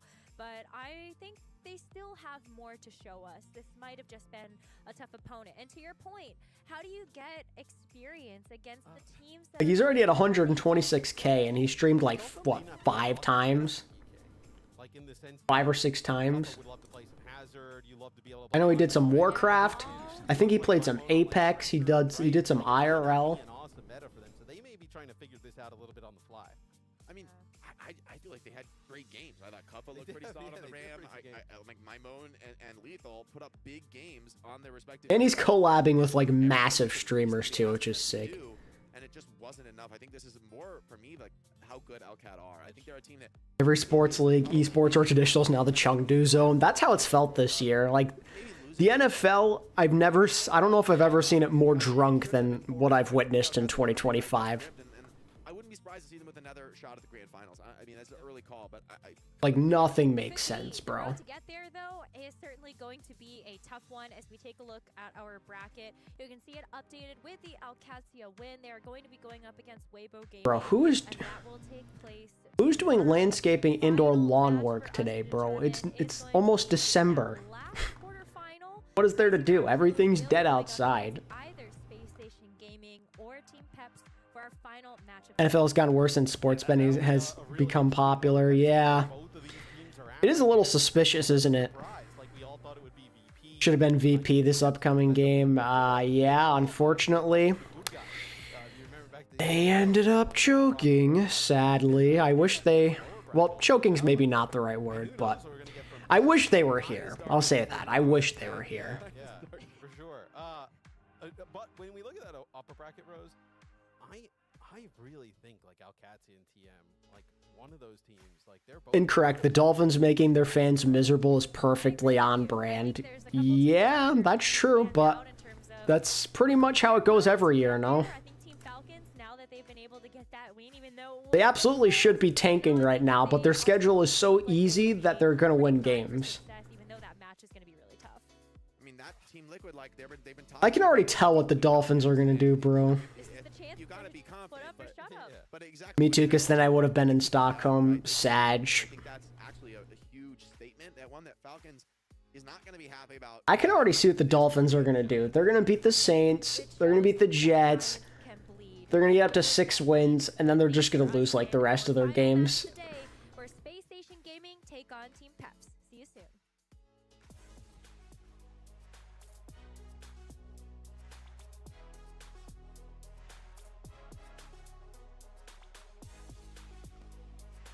I really hope he doesn't get RG3'd Reshiram. I really hope not. I'm saying that as a Giants fan. Like, I don't want to see that guy have the same fate.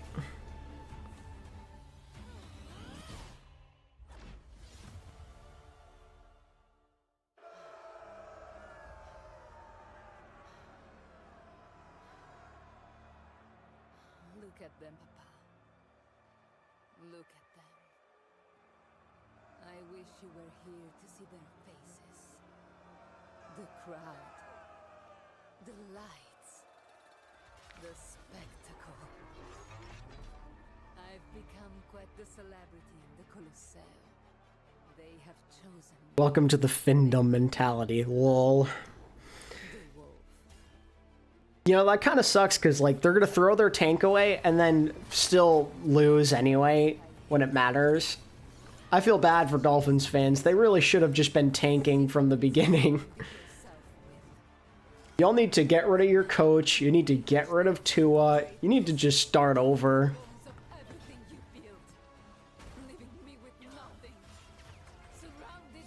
I don't know how you feel, Vulcan, but from an outsider looking in, I feel like that's the play.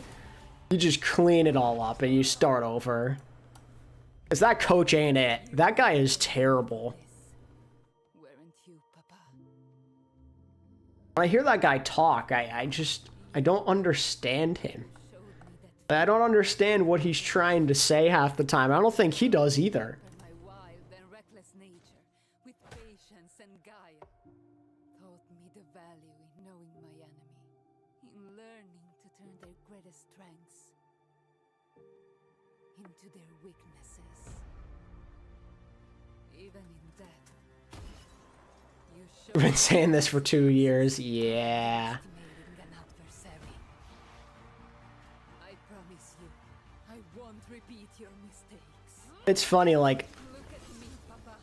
I'm obviously sad because the Giants have been losing a lot of heartbreakers, and like, if they got rid of their terrorist defensive coordinator, like, before the season began, they probably would have a much better record than what they have now.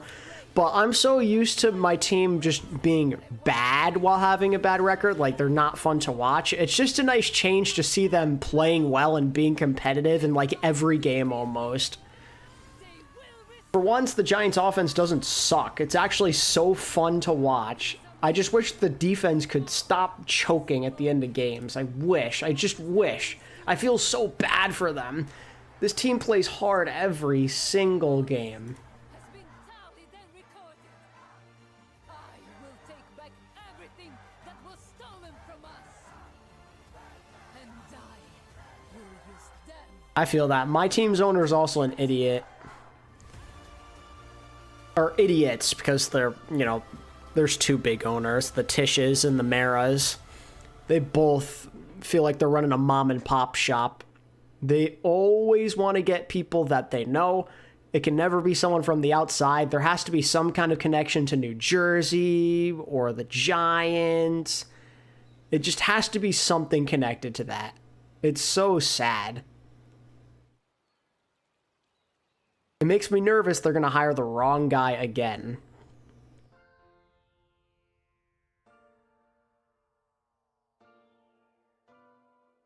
They just don't know what they're doing. I swear to God, they don't know what they're doing. They care so much about reputation when they don't even have a reputation. No one respects the Giants anymore. Like, what does it matter?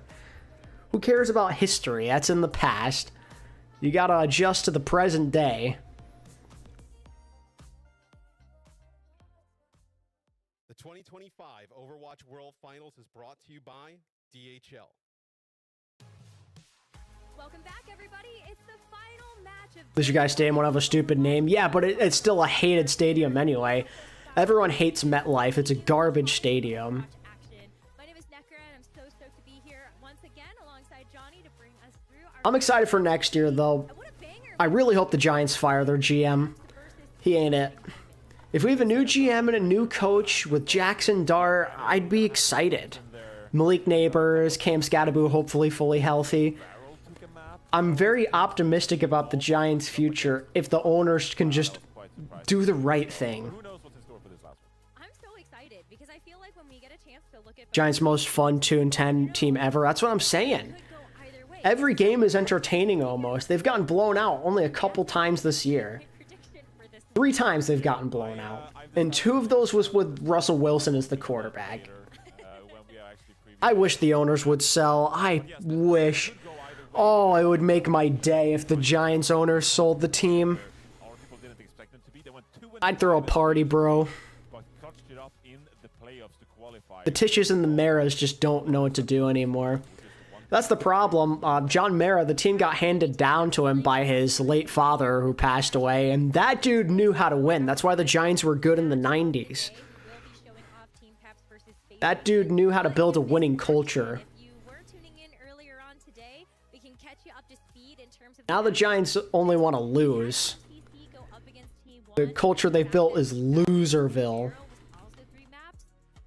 I'm just tired of it. I don't know, like, if a first to 2 can technically be a gigabanger. I think that's up for Twitch chat to decide. But I would say that those first 2 series were about as close to gigabangers as you could possibly get in a first to 2 format. And considering that we thought SSG Peps would be the closest series out of all these 4, I think there's a solid case to be made that this one might live up to the expectations. All right, well, let's talk about Space Station a little bit more, though. I want the Giants to just win as much as possible, though. Like, now, since they have a quarterback I trust, I'd rather them just try and win as many games as they can and build something for next year. It's not about tanking for a QB anymore, so I think they need to go out and have a last good month of the year. That's my hope. Yo, wait a second. That SSG uniform's kind of clean. What's that dance? Very untraditional, very out of the ordinary uniform, but I kind of like it. It's very sleek. I like it. Got all the sponsors on there too. Yo, nice. But I think the big question is now on the global stage, is this going to be enough? Because earlier today, we've seen so many types of compositions, whether it's, you know, the Zarya, the Symmetra. I love how everyone looks like they're having fun, but then Lep and Chronic are just doing like the typical gamer arms crossed pose with the serious face into the camera. Sometimes having a team identity can be a benefit. Maybe this is going No, but see, that's what you don't understand, Badingus. An ordinary team would end up having a top like 2 or 3 pick in the draft with the Giants' circumstances, but the Giants love to win in December and win meaningless games. They always do, every single time. I mean, they did it last year. Obviously, it worked out in their favor because they got Jackson Dart, and I'm hoping Abdul Carter plays better, but they got both of them. But like, and that exact moment, it felt horrible watching them lose the #1 overall pick. Like, they just love to do that. They only win when it doesn't matter, and that's what they're going to do now, because that's the Giants' identity. Mess around and lose games, be out of the playoffs before I'm eating turkey, and then win when it doesn't matter. Look at Peps. Look at those guys. Look at those lads. No pressure, no diamonds. Giants are like Vancouver Titans. For real, though.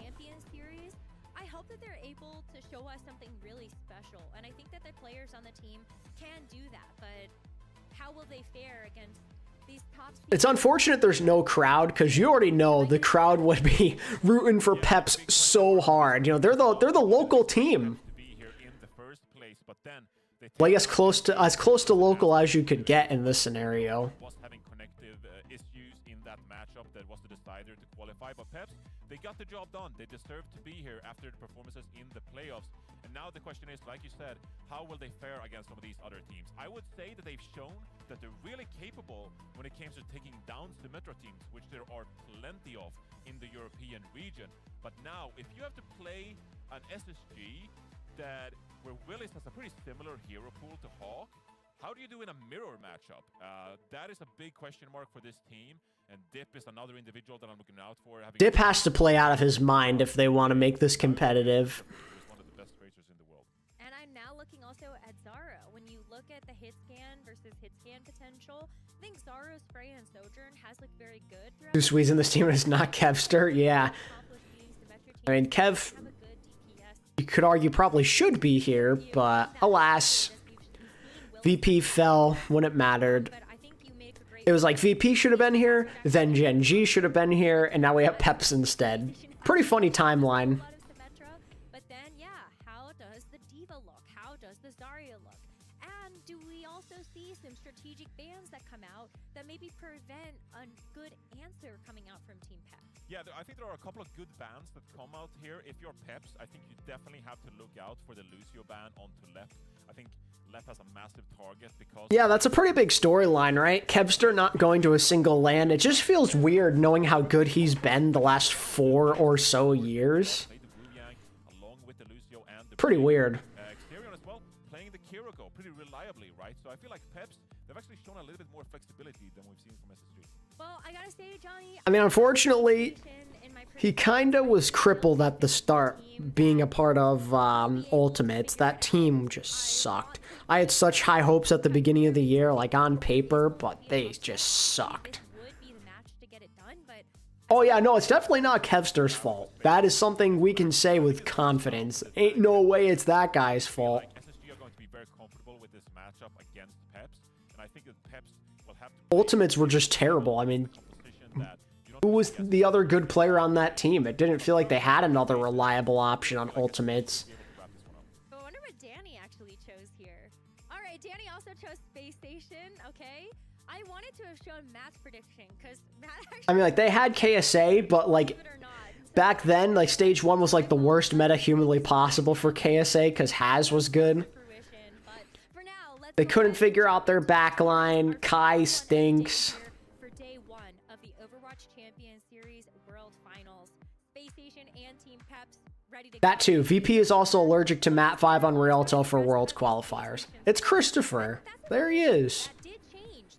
Between stage 2 and 3, Space Station did hire Christopher onto the coaching staff, and he's the type of person that I feel like has such a legacy behind him. With the veterancy that also comes with this roster from Hawk, Sugar Free, already having experience in the Overwatch League, I think you have to look at Christopher as another one of those veterans that can help glue this team together, help them figure out those things like strategic bans and map picks that will help them find success. Yeah, but even coaching the players up, right? And some of the players have publicly spoken about how much they appreciate having Christopher in the coaching staff.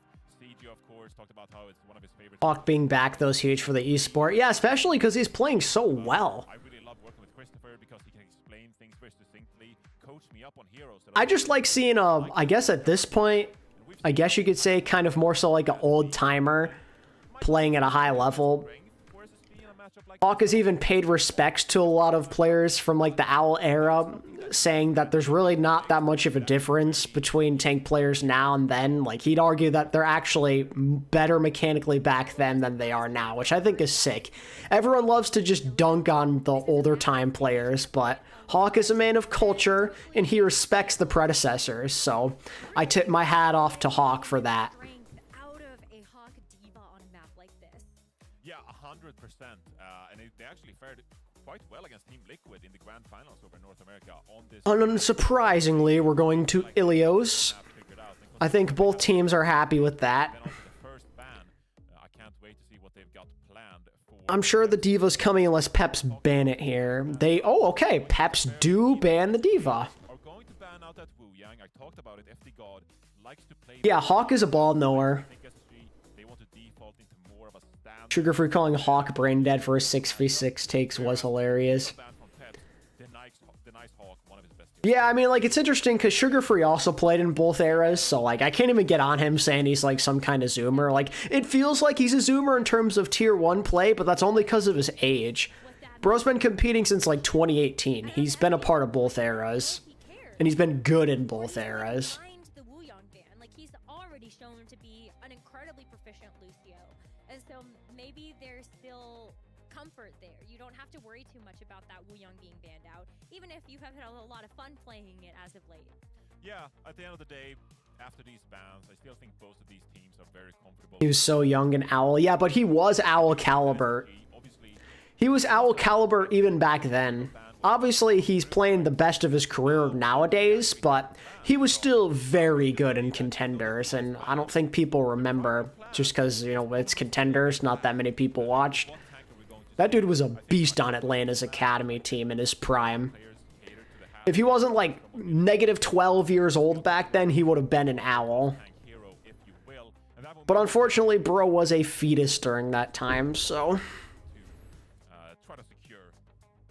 Yeah, and I wonder then maybe Willis doesn't fear the little bit of a nerf that actually did happen to Hazard.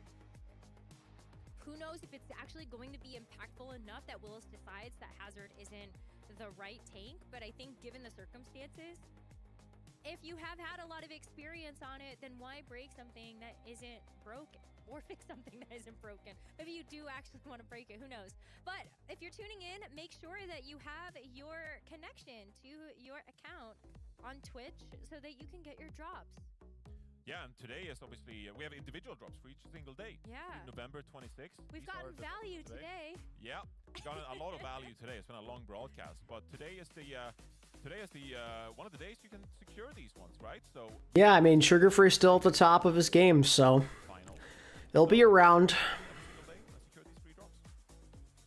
Did I hear that we have the other drops to show people? Here we go. Ooh, I didn't see these before. The weapon charm is so cute. So now you really got to tune in on the 29th. Wait, the blue Dolahest? Yeah, it's cute. Yeah, it's very cute. Yeah, it's very nice. And there you go. The last day as well. Another one. So many. Another one. I love the horse. Wait, give me the horse lore. The horse lore? Well, I mean, it's made out of wood, and they were essentially toys like 100 years ago, before there were iPhones, iPads, before we had Twitter. Before we had Twitter, he says. Hey, man. I like that. Have you ever made one? No. Okay. You think that I could carve a Dolahest on Well, a piece of wood? I mean, maybe. You are massively. Like, I love when Johnny talks about Sweden. Gamer, like I'm a gamer. That makes me good at wood carving. maybe it means you have like, the hand-eye coordination. I know I'm Swedish, Rose, but like I can't wood carve. Okay, well, I thought maybe you got the Swedish gamer buff, and that would make you good at carving Who knows? the little horses. I've never tried, to be honest. You gotta try now. Okay, all right. I'll carve an Orisa first. Johnny is Swedish. I like that. I like that idea. That's the newest drop for next season. Is a little Dolahest Orisa. I might have cooked here. Devs, hit me up. There you go. Just waiting for our players to get ready, and then we will be able to jump into our first map of our final series that we have today. But I'm really looking forward to what's going to be coming up in the next couple of days as well, Johnny. Like, our first matches, they just make me so excited about how the rest of the World Finals is going to go. I wonder if this is the year we get a non-Korean team winning. Okay, a lot of talk about the gap closing.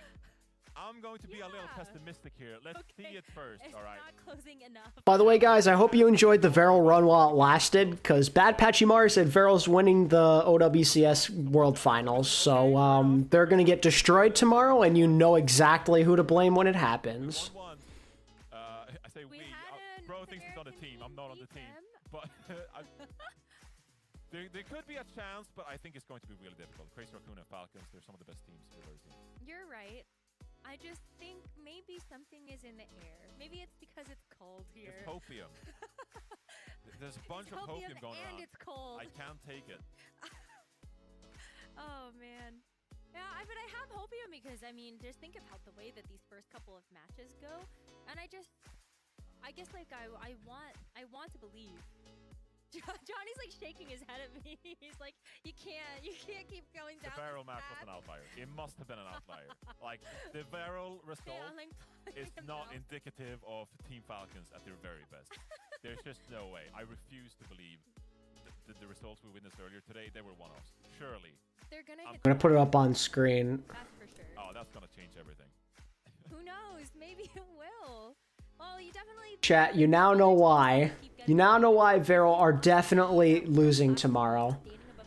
This is all the evidence you need right here. Varrel are done. Stick a fork in them because they are cooked. It's just been a bit... I guess we've been questioning Falcons at times when they're like, why are they dropping maps like this? You know, they made it pretty close at the Champions Clash as well in our first to two scenario. So it makes you wonder a little bit, but I think both of these teams, they're eager to capitalize SSG. I think have pretty high expectations of themselves, and now being here at the World... Alright chat, I'm mending the poll. It is significantly closer than I thought. We're giving Peps a map for you guys. I mean, to be fair, you're right about the Varrel Falcons game, chat. You're already doing pretty damn good. I think you guys had Alcatia winning 2-0. You guys are popping off with the Preds today. Better than me, that's for sure.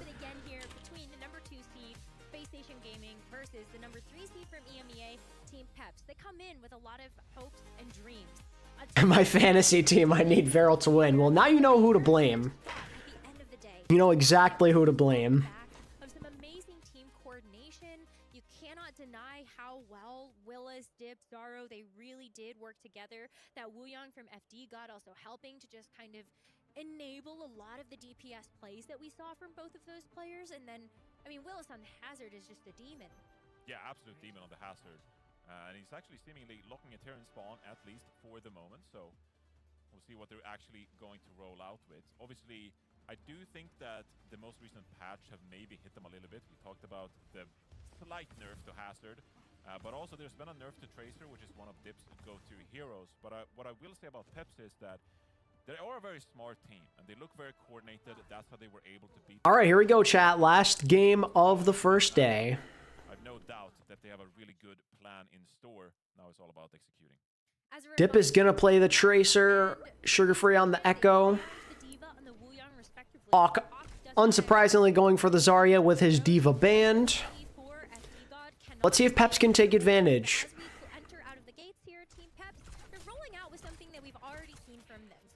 Can Chronic be a Lanimal? I think he's the key for SSG's success. He's got to hit the shots. But on the side of Space Station, Sugar Free coming out with one of his pocket picks, the Echo. This is a flex DPS pick that we have not seen from him in some time. Yeah, and it's actually really interesting now as Hawk is putting a lot of pressure onto this point, and Peps trying to rotate. Oh, by the way, I kind of need SSG to go off because I have both Hawk and CJ on my fantasy team, so I'm going to need those guys to do some things here. There you go. That's what we like to see. There you go, CJ. There you go. I'm going to have a little bias in this game, chat. Sugar Free looks awfully a lot like Lep. Yeah, with that haircut. Yeah, kind of. To try to bully them off of the high ground, or at the very least, get a rotation on them so that they don't actually get an opportunity to use it. Yeah, and you can see right now that Space Station are falling quite far back. We'll have to contest this point, and Hawk will step up to do so. But generally, they want Peps to rotate and make mistakes and try to find picks with this Freya and Echo. Well, he's working his way up a little bit here, but Team Peps, they have... Oh, you mean the camera? They have the wrong person. I gotcha. Take some time to actually heal back up. That was a lot of damage that came in from both the Freya as well as the Zarya. Now that Willis is... There's just a whole lot of nothing going on right now. I'm not gonna lie to you. There was that one kill by CJ, and it's just been a stall fest playing for ults, and Zerion is gonna have his before CJ, so... Hawk is in danger. They're gonna get the kill into Hawk. Okay. Peps played very patiently there. SSG didn't really try and punish them either, so SSG gonna get some percentage on the board now. Yeah, and I think you've seen that the ultimates are building quite slowly here, and I think that's just a testament to how slow Peps are playing this. They're playing it very methodically and waiting for the perfect moment to pounce. 53% for SSG. I'd say they're quite happy with that, because as they're coming up on this ultimate cycle now, they essentially just need to win a couple of fights, and if they get enough value from these ultimates, they're going to be able to secure the round. Peps, I think a lot of pressure on them here now to secure some initial... As I like that attempt, but no dice. Yeah, or the pulse bomb that got... Oh, Zerion used his Suzu. But now definitely not a factor in this fight, and that's going to let Space Station just get the point flip, only having invested at the bola shot and a duplicate here. Yeah, that's absolutely massive here. Peps, they're on a big hole right now, facing this difference in ultimate economy. And you cannot just have to take one of these ultimates. Maybe you can force out the Kitsune Rush with CJ wanting to hold this position on the point here. But realistically, you need to get an ultimate out and try to kite it. If you try to match his down barrier against two support ultimates, it's going to be a loss for Peps. With that Kitsune Rush still being in CJ's pocket, they can just wait for Team Peps to show up. And then Man, this is... There's a whole lot of just neutral fighting going on with not many results. This is very methodical. Oh, Hawk, I like the attempt. CJ got some kills on the back end there. We love that for the fantasy. That was a very boring first round. Nothing happened at all. Literally nothing. Struggling to find any picks with the Tracer and the Freya. And because they play this hazard composition, they're kind of reliant on securing those picks in the first place. You want someone to be able to put some... Yeah, Peps aren't far off. I mean, they're playing patiently. They're respecting their opponents. I mean, look. Look at that. No one had more than 2 deaths that entire first round. They're playing smart, they're playing patient, but I do think they're maybe showing a little too much respect to SSG. I think you've got to be a little bit more decisive, a little bit more aggressive if you want to be able to beat a good team like this. Exactly. And so now you're seeing Peps, they're going to try to replicate this composition. Now we're going to see this last time where we saw Ashe be played by both teams on Ruins. This time it's just going to be Chronic. Longer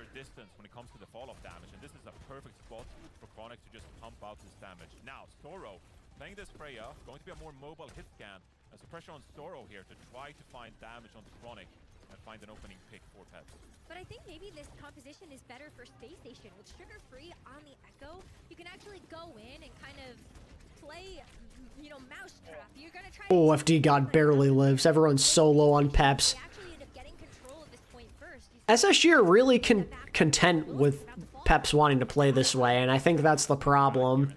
SSG are just too comfortable. Any kind of space that then leads to kills, right? They haven't really. You've got to be ambitious. You've got to be able to you got to be willing to take risks when you're an underdog, like what Varrel was doing. Varrel were not afraid. Explosively here and try to get one of those picks. Dip Zoro, let's see what we can do. It's really on to There you go. There you go. A kill onto Sugar Free. resets the course here for Team Peps. As Sugar Free goes down, this might be a little bit more opportunity for Team Peps to actually play a bit more front to back. And SSG are able to just back out, only lose the one player, which is good for them. they have a full team of 5. Yeah, now Critically, Peps are a million times closer to a sound barrier, so Peps should have the support advantage in this fight. here they go. And if that's not enough, then they actually have the sound barrier. Oh, he Ajax. He Ajax. Sound barrier Space Station. Come on, man. Really? You had it. You had... Bro. I mean, I guess we were overdue for an Ajax. I mean, Oh, that's unfortunate. you lose a sound barrier like that.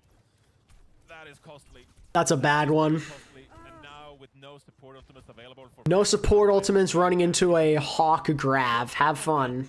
But with Susu on the field, it's going to be a massively difficult to get value from this one. Hawk has a Graviton Surge. How do you work around this one? You would have Yep, that's easy. Way too easy. Unfortunately, a solo grab there onto Willis is good enough.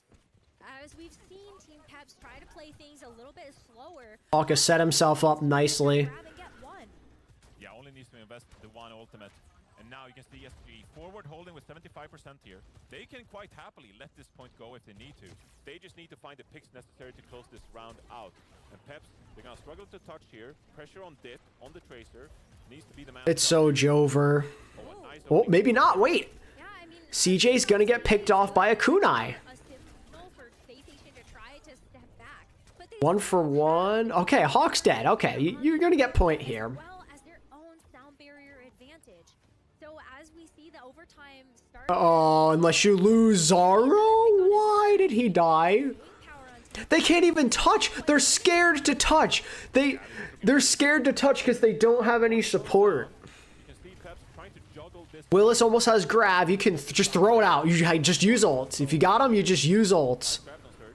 yeah, and as the sound barrier comes out to Sugar Free got a grab duping Echo. Oh my god. Okay, yeah. Just cook them already, man. just seal the deal. As Zarian does actually build up to the Kitsuna Rush, nobody touches the point.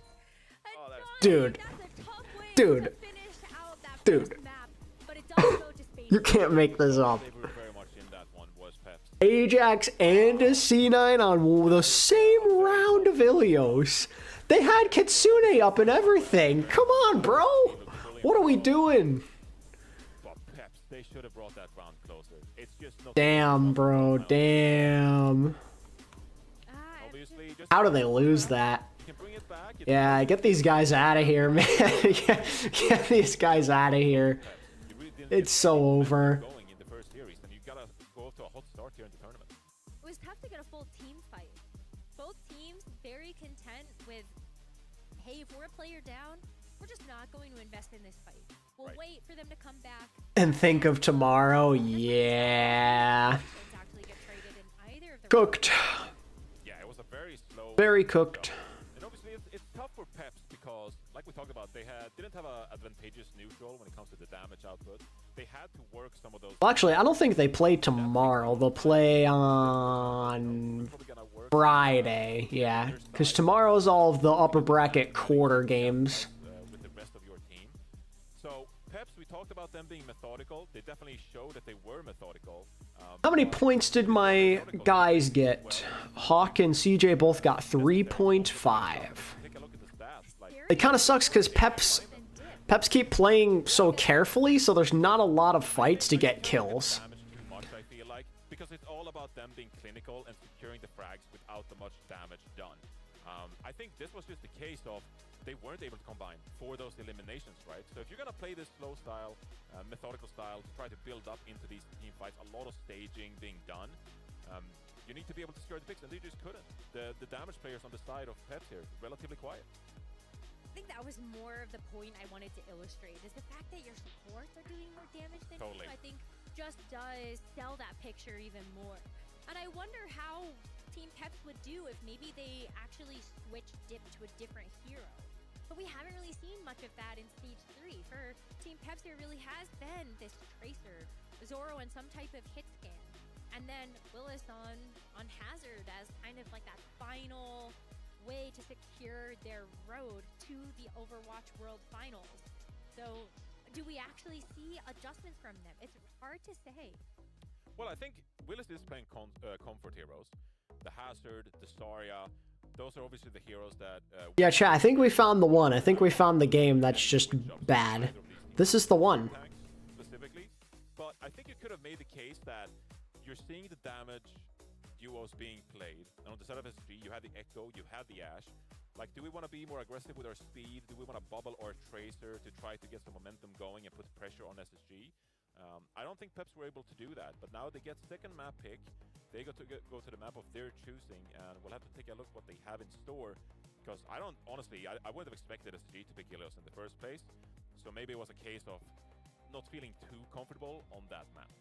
It's not a win condition for Peps in this tournament to win Ilios necessarily. It's not a map that this team specializes on.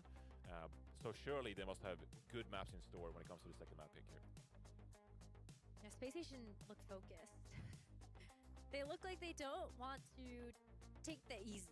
They don't want to take the hard road. Space Station look focused. They want that crazy raccoon match. They want them. Give them all the smoke. And I think it would be a little bit nerve-wracking. Accidentally just closed out my chat. Great work, Mr. Streamer Man. Yeah, I think SSG are definitely wanting to get off to a hot start in this tournament. You know, 2-0 would be amazing for them, and then a matchup waits against Crazy Raccoon, which, look, it's Crazy Raccoon. But we've seen some crazy things today, so who am I to judge what that matchup would look like? But I think that would be a massive hurdle to get through if you're SSG. Because I think you're pretty happy, just even if you end up in the lower bracket, just the fact that you've won a match already, you know that your composition is working. Okay, there we go. Got my chat back open. So Peps here, they go towards New Junction. I mean, hey, you never know with how things are going. Maybe they give Crazy Raccoon a fight. If I can see Varrel almost beat Falcons and CC almost beat T1, I'm not ruling out anything. For all we know, Peps could end up winning this map. Feels unlikely, but everything it feels drunk right now, so... So it will be kind of nice. Yeah, it's definitely a hero that can work here. I think there's a lot of tanks that are pretty viable here in New Junk City if you want to play... Are we going to see a map... Oh, we are. We're seeing New Junk City. Okay, we're seeing a map we haven't seen in a while, actually. Going to the Flashpoint for map 2 is an interesting choice. Here would be something like a Genji. We saw Viper pop off on Genji here earlier today for T1. But Venture is always a solid pick on this map. And I talked about going into... Peps play Venture, though. They love playing the Tracer. But is this going to be a map where either of those change things up? Well. And it's the Tracer ban from Peps, actually. Maybe they're trying to force a Venture mirror here, potentially. Blame them. Sugar-Free is a world-class Tracer. Trying to force a Venture mirror. You hope you can catch Sugar-Free off guard, kind of like what Top Dragon was doing to Proper. Come on, Peps. Don't go out sad in this first round, please. Let's make this map interesting.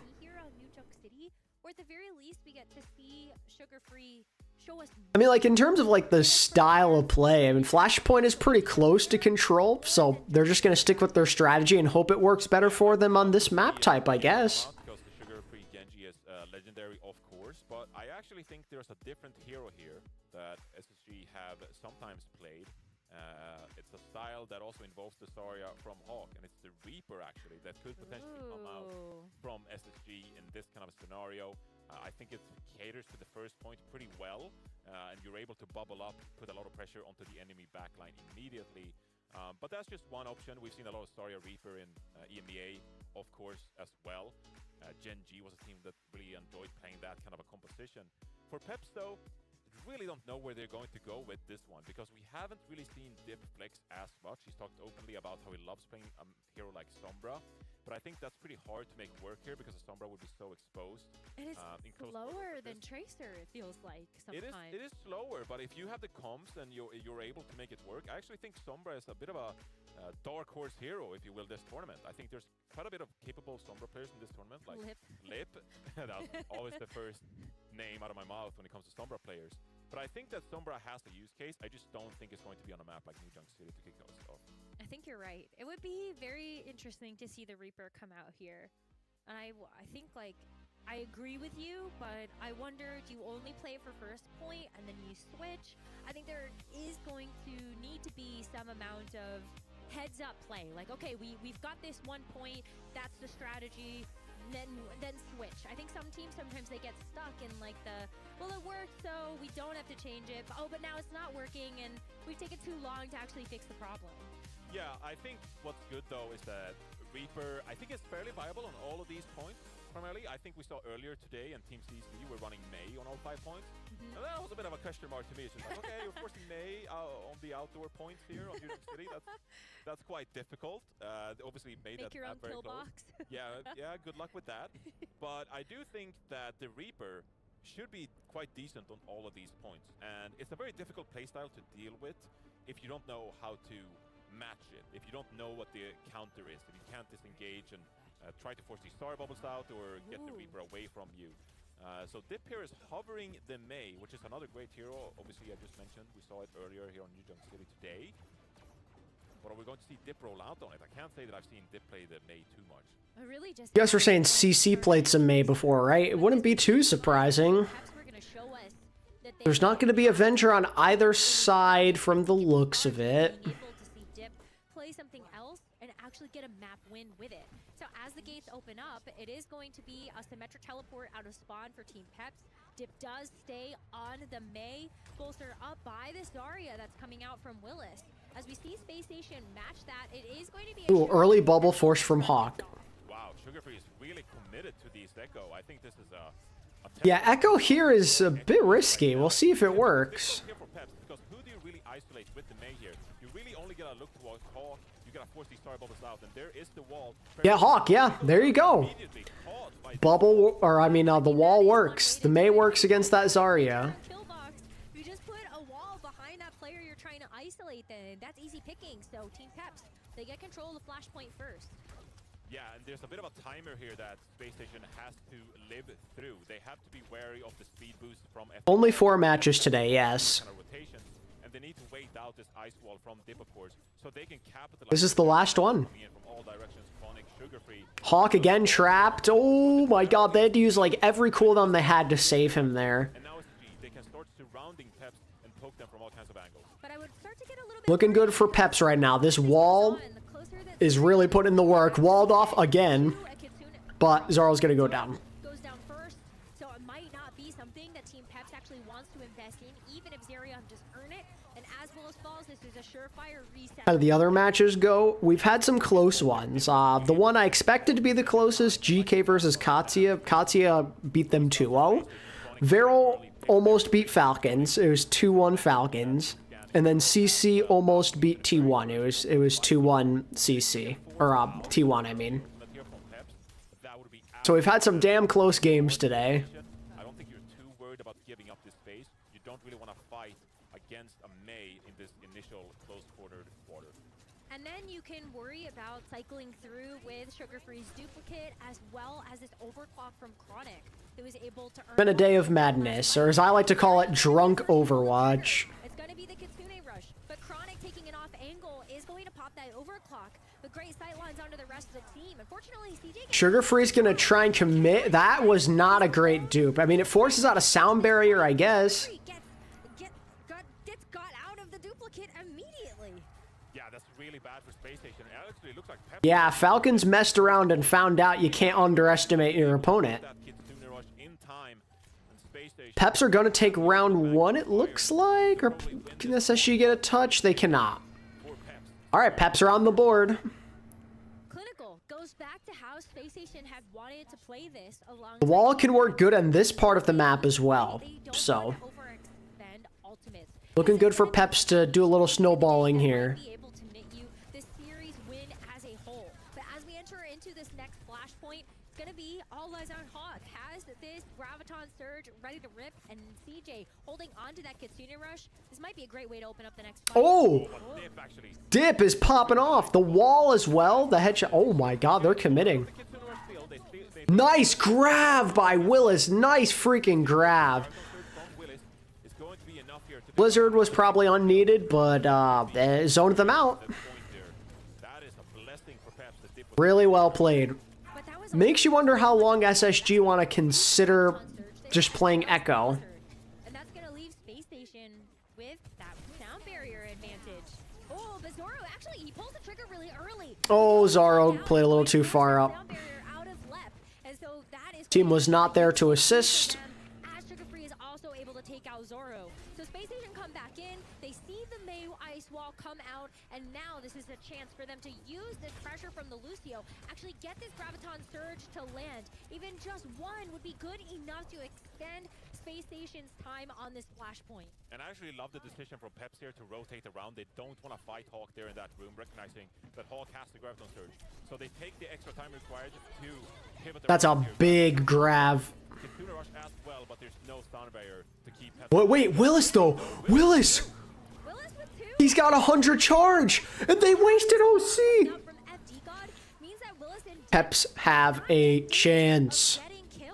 They can stay on this flashpoint. They've already gotten 50%, and it's going to be on Space Station now to come in with this duplicate. Yeah, Chronic is trying The to carry by Willis with the 100 charge goes crazy. The dupe by Sugar Free is gonna go for the Czar. He got the grab. He got the grab. It's huge. Sugar Free with 3. They're looking quite good on this second point as well. Now, you can push up freely here, scout out what the enemy team is doing. And if you make things difficult for Peps here, it should be the final fight. You have this Blizzard coming up. It's winnable though. If FD God does not Ajax, they have a good opportunity. So I feel like maybe Team Peps, if they can get on the Please do not Ajax. I am begging you. Do not Ajax. You cannot Ajax here. Or die before you can even get it. That's also ideal. Okay. You've got it. Okay, no Ajax. Lep is gonna die. He was out of position. Now the Space Station, I mean, they can contest with a Kitsune Rush. They're gonna use it, but Hawk's dead already. Okay, 2-0 for Peps. They're in control right now. SSG are having a hard time figuring out this Mei Zarya. I am thoroughly impressed with Willis Zarya right now.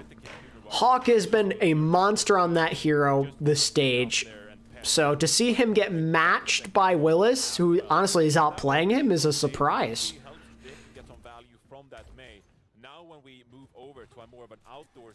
Oh no, it's not Jover. Peps are locked in now. He's walled again. He's walled again. They keep falling for that wall. Dip is playing so well on this Mei.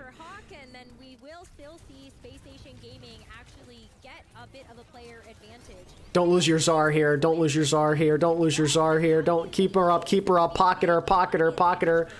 Pocket her. Okay, you got one at least. You got one. That was a very tricky spot. I saw the Susa being popped by CJ, and I thought for a moment that maybe the defensive tools weren't enough. This point is yet to be capped, actually, as we just traded back and forth. And look, Peps are stalling. Peps already have them. Zoro popping the overclock along with Chronic. Zoro, he comes up clutch. No way. Hawk's gonna die too. They're all low. They're all so low. Oh my god. Peps actually won that. They played point. Their patient style works again. Everyone's contributing right now.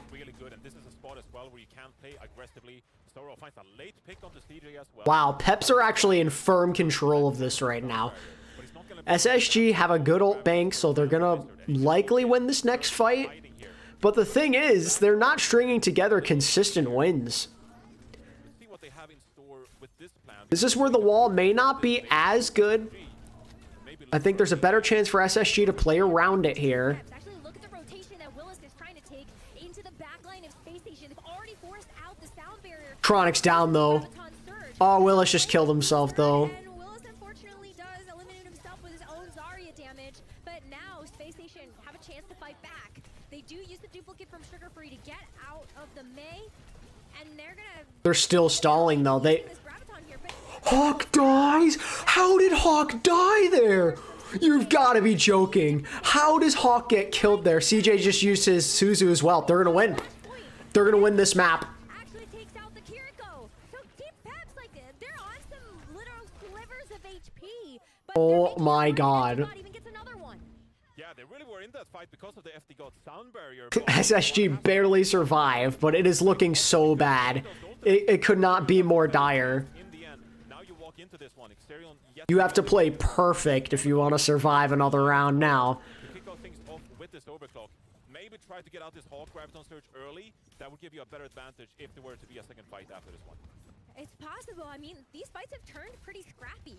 Especially Gotta play perfect here, Peps. Or SSG, I mean.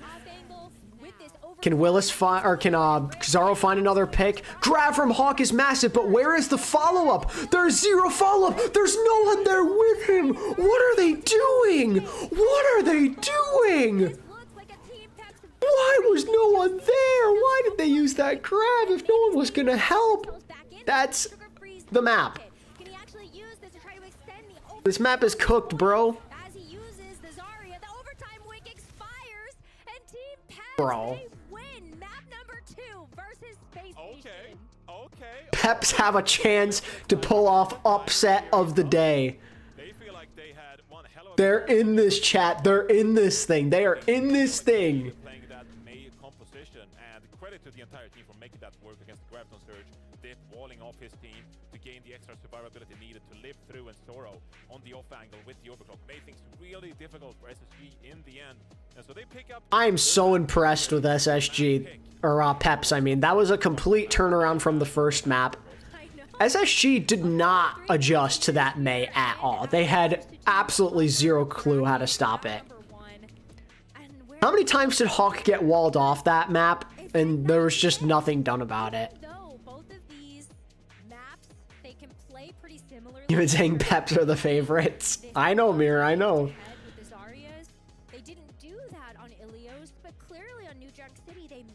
CJ went 4 and 6, bro. Oh man.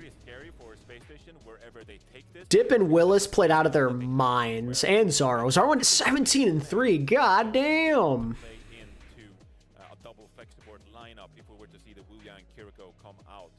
Bro, if Peps win this, that would be insane. Clearly, there's really not that much of a gap early in this tournament. A lot of teams are playing close. I think Lip had said that in his interview yesterday. A lot of teams are around the same level, and he knew. Yeah, and that's where I'm getting nervous. But I'm also very happy to see this because now the only benefit that SSG have is they have map picks, so they can go to a map where May's just not going to be nearly as effective. We'll see how that changes the game. on the game plans that Team Peps had for Ilios. Yeah, 100%. And now, just reviewing the gameplay here, I gotta say that, like, the Echo, I know there's a really strong hero, but Sugarfree just wasn't able to find the picks required. Didn't get enough. There was no game yesterday. But that's the difficulty with the Tracer ban. Like, what it would have really gone to. I'm not sure that Reaper would have been enough. And I don't think the May would have been able to either. slow things down, right? So yeah, both the Genji and the Reaper would have been really difficult to play into a composition. This is crazy, chat. To the power of May. May is a really strong hero and alternative. Matching Lenny. Dipped in sugar is crazy. Yeah, that was a very brief glimpse at the head-to-head between Sugar Free and Dip. And, you know, it is A bit of a stark contrast. Yeah, Lip just had an interview. He had an interview on OWTV. They're interviewing a lot of different pros and getting their opinions going into the playoffs. Was in that first map. Yeah, I mean, they've caught up on New Junk City because they were in quite the hole after that first map. They didn't really have anything going for them on Ilios, but evening things up here between both a damage player after 2 maps. And Sugarfree, I mean, he is the carry player for this team so many times. Stage 3, Stage 2, like Sugarfree came up clutch and took SSG across the finish line. And I know we're in a bit of a different meta here. Tracer not as reliable off a pick, but Sugarfree still has to step up for his team. If Peps win, and they have to rely on Liquid, yeah? True. There's so many maps, bros. Like, it's so hard to predict what the map. It is, next map but is going to be. I'm kind of thinking like push. You want to go on the most open map possible. It's eye-opening for SSG, win or loss. Yeah, absolutely. This was supposed to be the easy game. Basically, would love to see a Tracer map because Yeah. we enable Sugarfree to play that hero. Yeah. So I wonder maybe that is where. I'm scared for them, because Yeah, it's definitely an option. You know, if you wanted to go to something like. let's say they do win this game, and then they lose to Crazy Raccoon, then SSG are playing Varrel, who damn near beat Falcons, right? I think they're playing Varrel. If things go that way. So many great Tracer maps in this pool to begin with. You know, we haven't even mentioned any of the payload maps. It's going to be Route 66. So this is a really interesting map pick, actually. I'd say it's really strong for, you know, the Diva. If Hawk would like to play that hero and maybe favor himself in that one. And also, I'd say that it's a pretty good echo map at times as well, right? Sugarfree will be able to utilize some of this protection, the vertical protection. If Peps win this game, it throws everything off so much, bro. They recognize the threat of the echo. So valid though, because I think you're right. Imagine just like that two-pronged attack from. So I guess you're forcing Lenny to play Tracer or maybe Venture. I'd assume Tracer on Root. Root's a very interesting choice. I guess they just want to play up to their strength of the Diva, I'm assuming. I'd already written Peps getting 2-0'd. Yep, well, so much for that. It's primarily just like SSG got smoked. We've seen 2 very different maps. and you know, you have already burned the Wuyang ban on Ilios. I wouldn't be too surprised if, you know, Peps, depending on defensive pack, etc., if they wanted to play something like a Wuyang in this one, as we take a look at Willis, of course. Oh, that's cool. Now faces an option himself. Yeah, he's posing. He's posing. He faces an option himself of what are we going to play on this one, because I think Hawk pretty obviously is going to flex over to the Diva. It's going to be Wait, Christopher, coach of SSG, pre-match said, all the Korean teams are choking on stage. Meanwhile, his team may be choking on stage right now. That definitely could still be hard. And I think that's why the Echo ban is very impactful. If there was going to be one thing that would really destroy something like this Zarya or make it more difficult to run, I do think it would be an aerial unit. Echo, Pharah, that's something that Zarya might not have very good access to damage-wise. But you have like good stair access to a lot of these high grounds on Route 66. So I don't think that Zarya is out of the question. Yeah, I'm thinking, yeah, Zarya could be used, and you can definitely, you obviously jump from the payload on certain rooftops. Last match of the day, yep. If you want to. I would prefer a more explosive option. I mean, yeah, I want Peps to win too. It'd be awesome. Do that, or the Hazard. I think We've gotten damn close to 2 upsets already today, so let's actually have one. again, I think both teams are going to play comfort. I think that's the story of the game. No, A drawn route, 0 meters. That'd be funny. but a big question for a dip as well. Are you going to play the Tracer now? Are we going to see a bit of a Tracer head-to-head? Plenty of alternatives, right? I'm assuming we're seeing Trey by both sides. Good on this map. I think you get Like, slightly there's- outflanked by the main. Yeah, like, but there's certain points of Route 66 that, like, you know, I have flashbacks to the, like, lower tunnel hold on first point of just having the May there. Yeah, Echo Band's interesting because that's like all Lenny has played this series, so But keep in mind, I'm like, let's see how this goes. But heading into this matchup, I think flanks is going to be the name of the game, and that's where the Echo ban is so crucial here, because that obviously was an issue for Peps, and so they're quite happy to get that hero off the board. Could be a decent Sombra map. I don't expect it, but there's quite a few. Reinforce really wants to see that Sombra.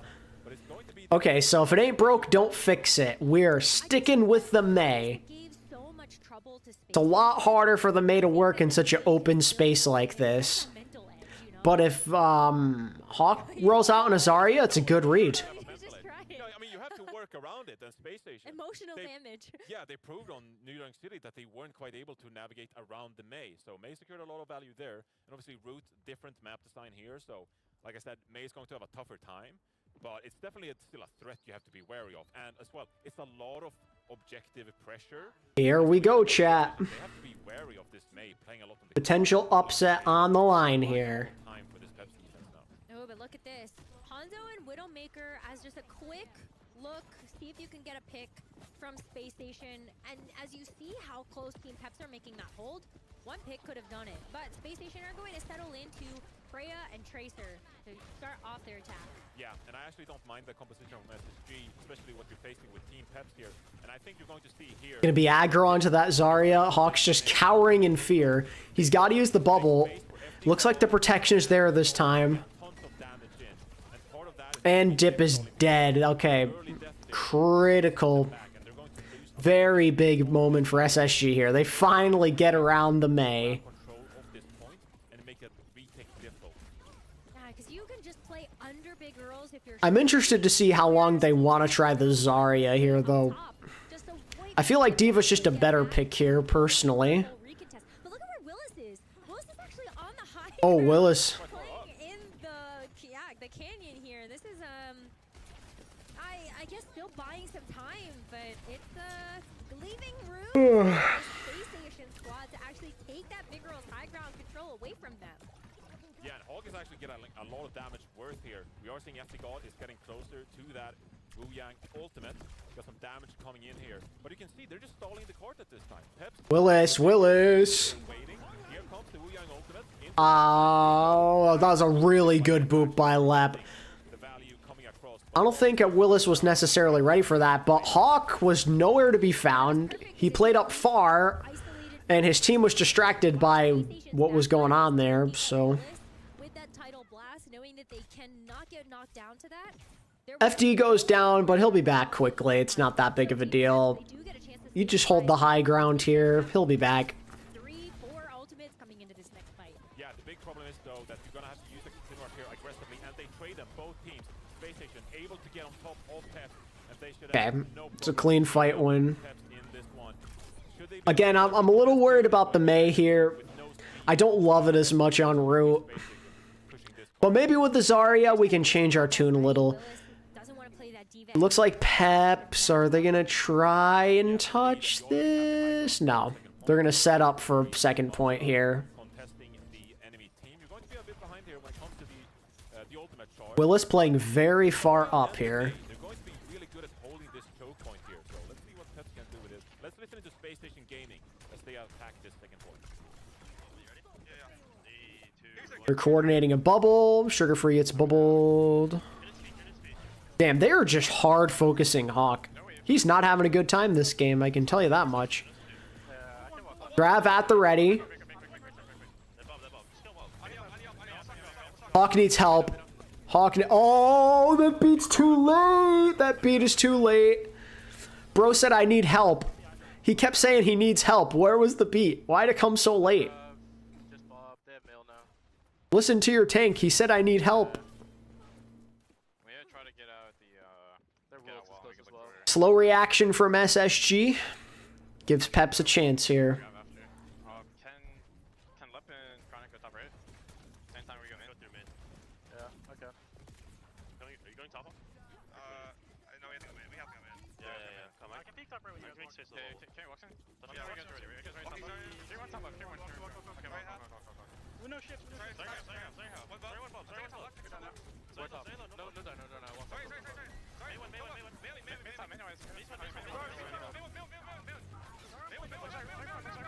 Man, they're on Hawk constantly. They're just shooting the hell out of him.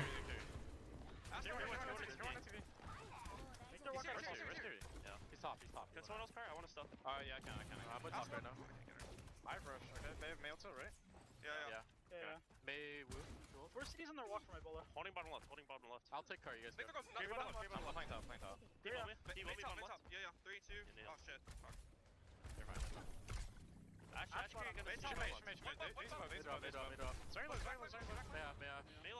Space Station are approaching the second checkpoint, and as they do that, let's see how Team Peps are going to respond on this defense to prevent that.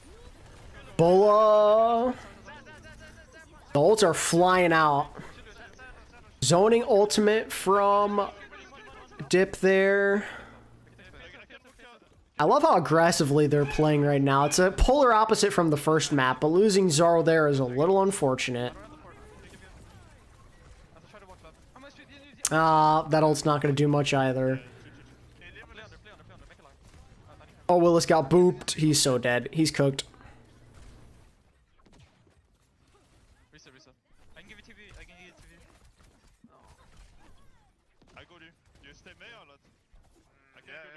Space station? Cart? Jesus Christ.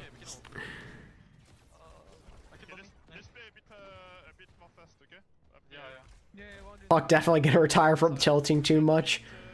Yeah, no, this has been a rough one, and I don't even think it's entirely his fault.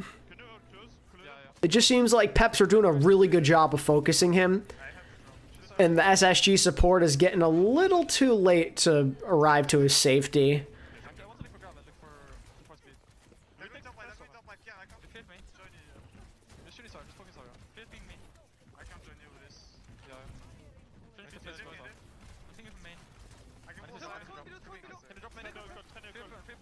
Almost have Grav. They're playing for Grav. Oh. Chronic's starting to diff Zoro a little bit this map. He's waking up when the team needs... Oh, well, okay. Their beat probably was not needed there. Think they can get through this first part of the third point just on that sound barrier alone. So we do see that commit, and now they're loaded for this final part of the point. That's really huge for Peps. They are walking into a lot of ults, though. They're going to play far up at these doors. Hawk has a grab as well. He's just going to throw it out. Wow, well played, well played. Peps could not get their ults in time, their support ults. But CJ is able to swift step away, and all the while Space Station are continuing to come up with kills.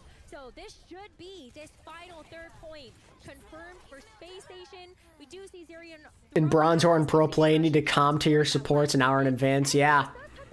Yo, this Willis stall is going kind of crazy. He's not dying. Especially now that CJ can invest his own sound. Nah, they're cooked. They're cooked. That's it, and Space Station will capture. That's the thing. I feel like Hawk is doing a good job of saying he needs help, but he's just not getting it. I don't know what's going on. Woof. Okay, that's big for SSG. You got some momentum back. And now, on the attack, it's a little hard for the Mei. It's a little hard for the Mei to put in the work that it can on defense.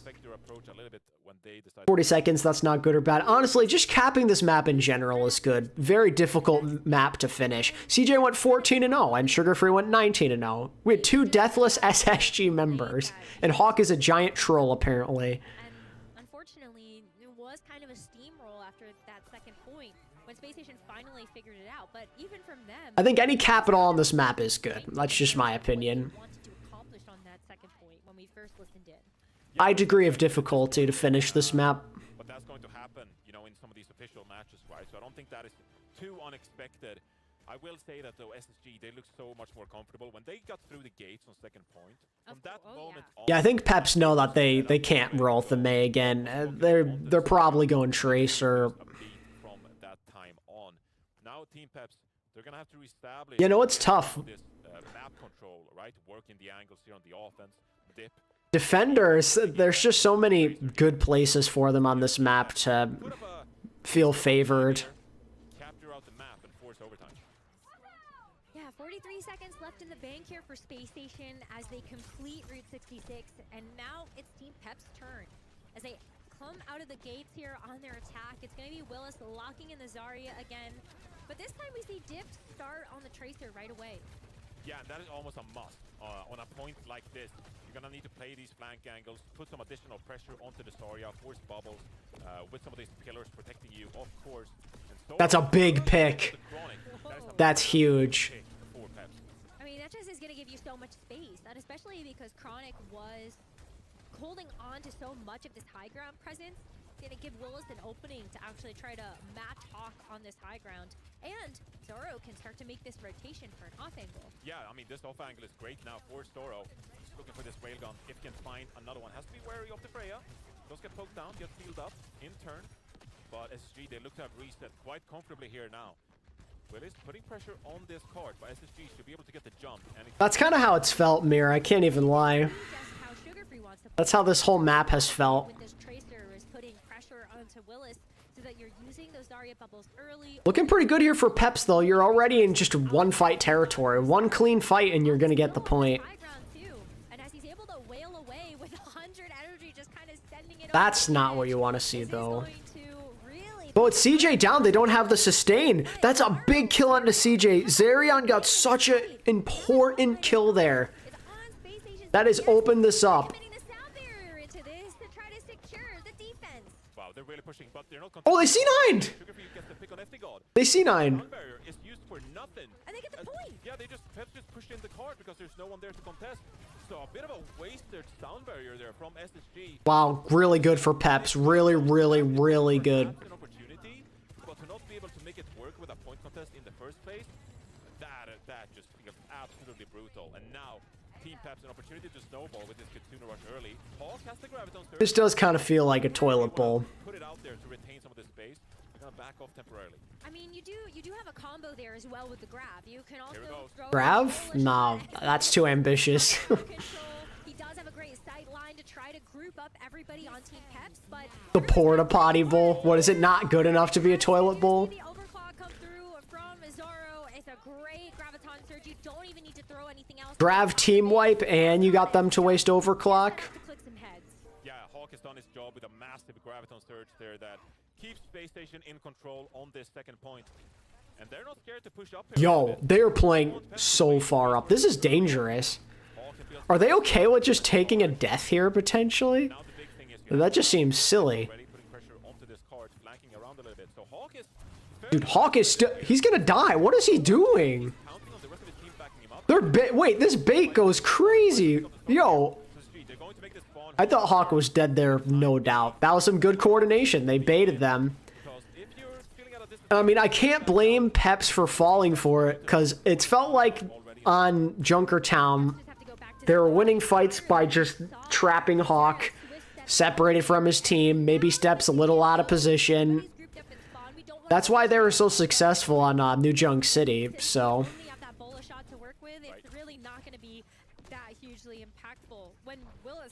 Okay, 2:45 on the clock. As Zerion has this Kitsune rush to actually close this gap in this main choke point, you just don't want to get caught with your pants down here. But now that Willis is on the cart, you should expect to see some explosive things. Yeah, so Sugar Free is actually guarding the card. The Bola. Oh, it's good! The prediction Bola from Chronic. That opens up this fight. That is a massive pick because it's essentially shut. I can't even say prediction. He kind of just fired that in there, and FD kind of walked into it. Omega lol. SSG is not giving them any ins into this fight. I mean, the Kitsune rush can't even really be used here because it was laid down on the low ground. And when Team Peps was already down a member, they don't really want to just kind of step out in the open like that. But Chronic still has that high ground. 2 minutes to go. Graviton Surge at the ready for Peps. A Grav Pulse Bomb combo maybe here. Do one of the old tried and true combos of this game. Because they know that Peps have the tools, especially with the Graviton Surge, to win one of these fights. But they don't enable Peps to use them in the first place. It's great positioning from them. Willis now contesting the high ground here for the time being. Going to generate some of this charge, and again, he'd love to go. Oh, Willis, he's dead. Where? This is the same thing that happened with Hawk, bro. Like, where is the help there? So Sugar Free and Chronic, they're looking really good here on this defense. Now they've really shown up, and the fact that Willis has been denied an opportunity to use 90 seconds. again, this is spelling disaster. And unfortunately, they've let SSG catch up with the economy. Okay. It was going to deny Sugar Free Wait, FD got ulted there. Wait, that's such a big trade. Oh wait, no, he just swaps. He just swaps to Lucio. You're looking at Chronic right now. You're looking at Let maybe coming in and getting a little bit of revenge from that sound barrier that was used previously. They just used a bubble and a Suzu to keep Zerion alive there. For SSG, they want that graviton surge. They want to get Sooner Rush. Happy to give up this hard push. FD got Hawk has the grav. Oh, well played. advantage as Willis now gets taken apart because of this grab. And the Wombo combo's down for Peps. They have the positioning. They don't care about the card. CJ going CJ's gonna use rush here? well, and they should be able to clean What? things up here. Willis over to the hazard, CJ probably did not need to rush there. trying to find anything going on this second point. And Willis is getting body blocked. That could be costly. That gives Peps a chance. OC plus a Kitsune rush here. But who's gonna touch? Okay, Dip is on the cart. Left on the clock. The Kitsune rush is going to help them get past this main choke point, and Dip is there to at least start to trigger the overtime. But Zaro Wait. has to get something done with Those ults do nothing. rip. Everybody from Space Station scattered. SSG just kite it and go to the cart. They used those ults too early. Oh, that's it. They're done. Unless they kill Chronic here. Okay, they got Chronic. Lep is kind of feeding right now. If they can kill Lep, it's doable. He's so low. Oh. And it looks like this push might be over. Space Station gonna slam the door. Oh, wait. Willis, that was big. As soon as they clean Oh, no, that's it. Wow, Space Station game. Ah, close. Immaculate positioning. They stayed alive for so long in that final fight and didn't give Peps. Yeah, that was not great from Peps. They kind of fell apart at the end there. And after that second map ended up going Well, there you go. SSG survived. It was a lot scarier than they would have liked, but they survive. Station were really going to struggle actually being able to kind of get through that. But they found In chat, I gotta say, you guys were spot on with your Preds today. all that's going to matter. Obviously, I didn't get to do CC versus T1 because I overslept, but you guys were correct about every other game with the score and everything. So clutch. So clutch indeed. As we take a look at the stats, and this map was That map was not close. Dear God. Hawk went 32 and 3. Sugar Free did not die. comfort map here, Route 66, and being able to showcase that you They start 6 a.m. Eastern tomorrow. Sugar Free went 37 and 0 on that map. That's crazy. 37 and 0. Didn't die. That is the sugar free that shows up. Yep, the only one I thought would be a 3-mapper was not a 3-mapper. That is why, because they Figures, right? Figures. Tracer. But I think that's how a lot of people thought. It's not just me. A lot of people thought if any map or if any game was going to the final map, it would have been Alcatia and GK, I think. A lot of that could just be the space that we saw Team Peps want to try to take some of these fights, and it was challenging for the Echo to actually get close enough when So, with that loss, Team Peps go down to the lower bracket. SSG have a date with Crazy Raccoon. So, good luck to them on that one. yeah, I think it's really good for Sugar Free to prove that he has the Echo Peps, in this series because they are going to be looking at, I believe, the loser of Falcons versus Team Liquid. Echo is really viable Should it be Team Liquid that they're playing? Yeah, there as well. but Falcons did not play amazingly today, so you never know, I guess. Peps low-key could actually beat Liquid, I think, for the simple fact that this is not a bad meta for Peps. It's going to be even more difficult to figure out what are going to be the optimal strategies. I love how we're seeing this meta develop already here for the World Finals. I feel like this has really become a wide open book. And for a lot of teams that are coming in with all of the boot camps that they played, they've already gotten a bit of... Thank you, Hawk and CJ, for the fantasy points. 21.5 from CJ, 16 from Hawk. Pretty good for 3 maps. Looking forward to tomorrow. And thank you, Peps, for putting up a fight. They have tape now. They can actually go ahead and look and see, well, okay, well... Thank you, Peps, for making that a close game. Cards already. Now we know what to prepare for. Liquid would win anyway. You never know, Mayor. You never know. This tournament feels weird with the vibes. The possibilities are endless. You're now playing Crazy Raccoons. Good Good luck, buddies. Obviously, no, that is a massive win to get off to a hot start. Joking aside, of course. And I mean, Crazy Raccoon, they've looked vulnerable on stage before. They lost against Nightmare in the Champions Clash. They lost, of course, in the mid-season championship as well. So it's not like Crazy Raccoon are unfamiliar to taking losses on the international stage either, even though they have been so dominant historically, right?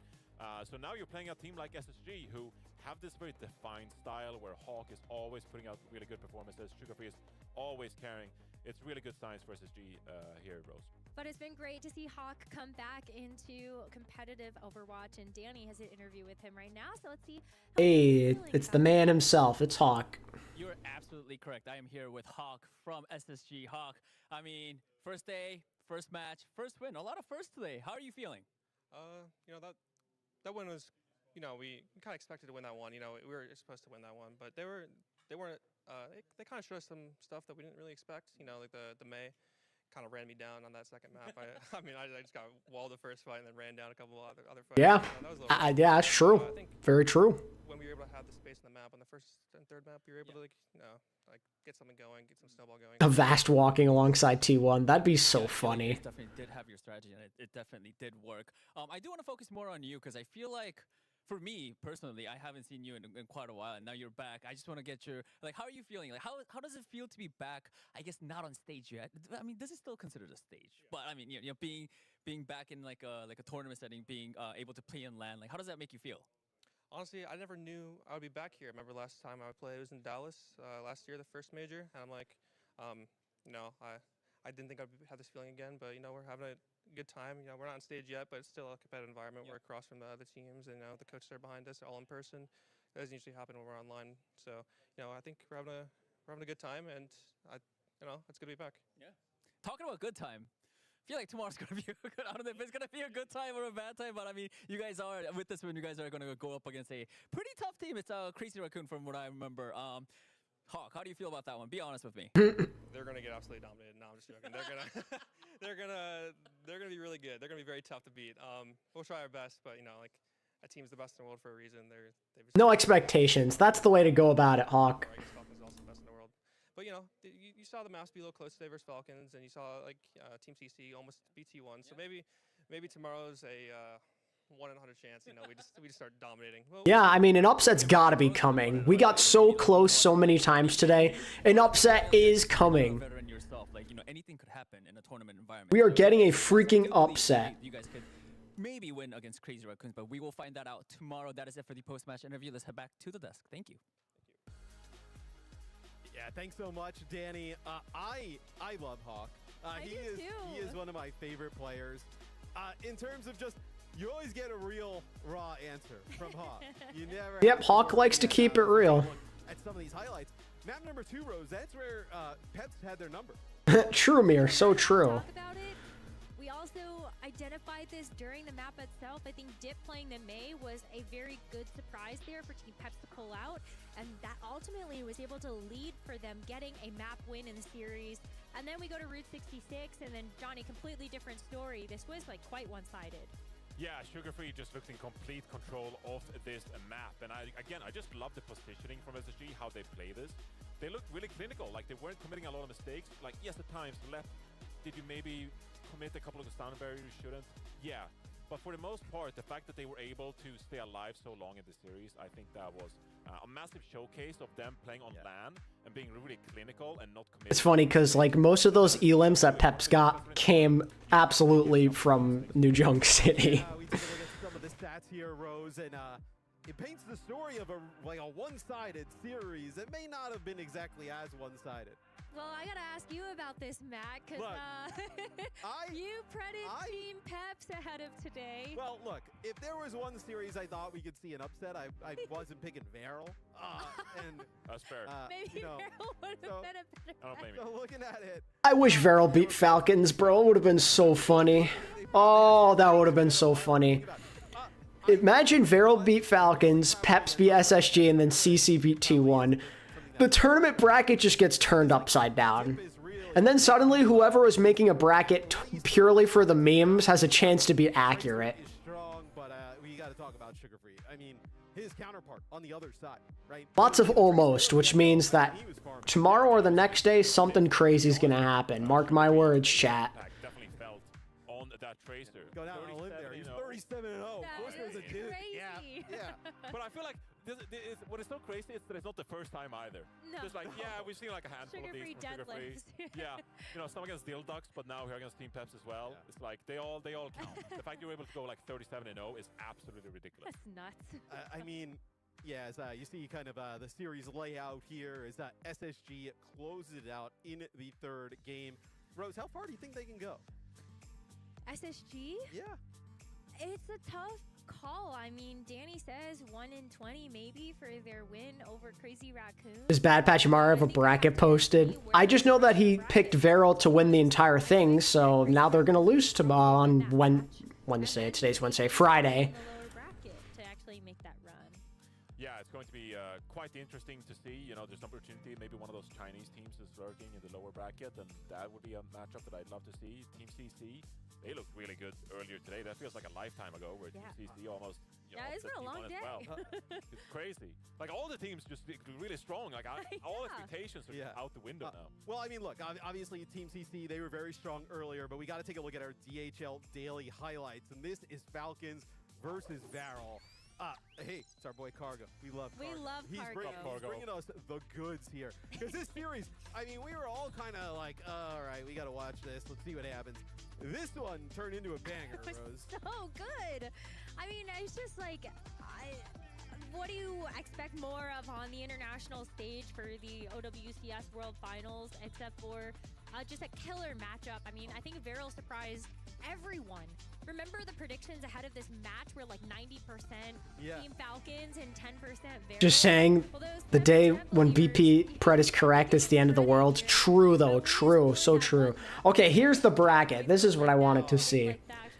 Tomorrow, chat, you get Crazy Raccoon SSG, Weibo Katsuya, Twisted Minds T1, Liquid Falcons. Those are the 4 games coming up tomorrow. It is first to 3 rather than the first to 2.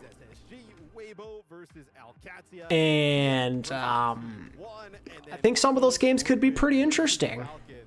Is there one match, Johnny, here that like really catches your eye? Weibo Katsuya, that rivalry is going to be hype. Single out one match out of these, I think you're crazy, because all 4 of these are going to be absolute gigabangers. If you force me to, TMT1 could be good. If Falcons mess around and find out, that game could be good. potentially the 3rd best team here in this tournament. I really Watch all those games suck, and then Crazy Raccoon go to like 5 maps with SSG. a team like T1, who you know, has the capability to be really good themselves, but I feel like Twisted Mind should get away with a win in that one. What about you? I'm Team Liquid and Team Falcons. Like, come on, that's gonna be such a banger. After seeing the Falcons game today, I mean, that is way more interesting. Then maybe Team Liquid wins, you know? Especially because this is their stage. I'm not gonna lie, I can't wait for Friday. I want to see if like CC or Varrel can pull off an upset. I am praying for a CCW, chat. Like, Liquid is my team for OWCS, but I'm going to be the biggest Team CC stan. That's why I'm so bummed I missed the game. I would have been so hyped watching that game. I gotta go back and rewatch it after stream. It kind of puts it puts NA in a different kind of wheelhouse, at least for me. I think Weibo versus Alcatia is going to be a pretty wild game. Let's take a look at the schedule. Yep, the one game we thought would be good sucked. On when those games are going to take place and in what order. So, SSG, you close out the night. You get back here early tomorrow because Crazy Raccoon, they are looking for a payday there early. As Weibo then will face off against Alcatia. TM versus T1, and then Team Liquid versus Falcons to close it all out. Hey, don't sleep on that second match of the day. That one's going to be a bang. That's going to be a good one, I think.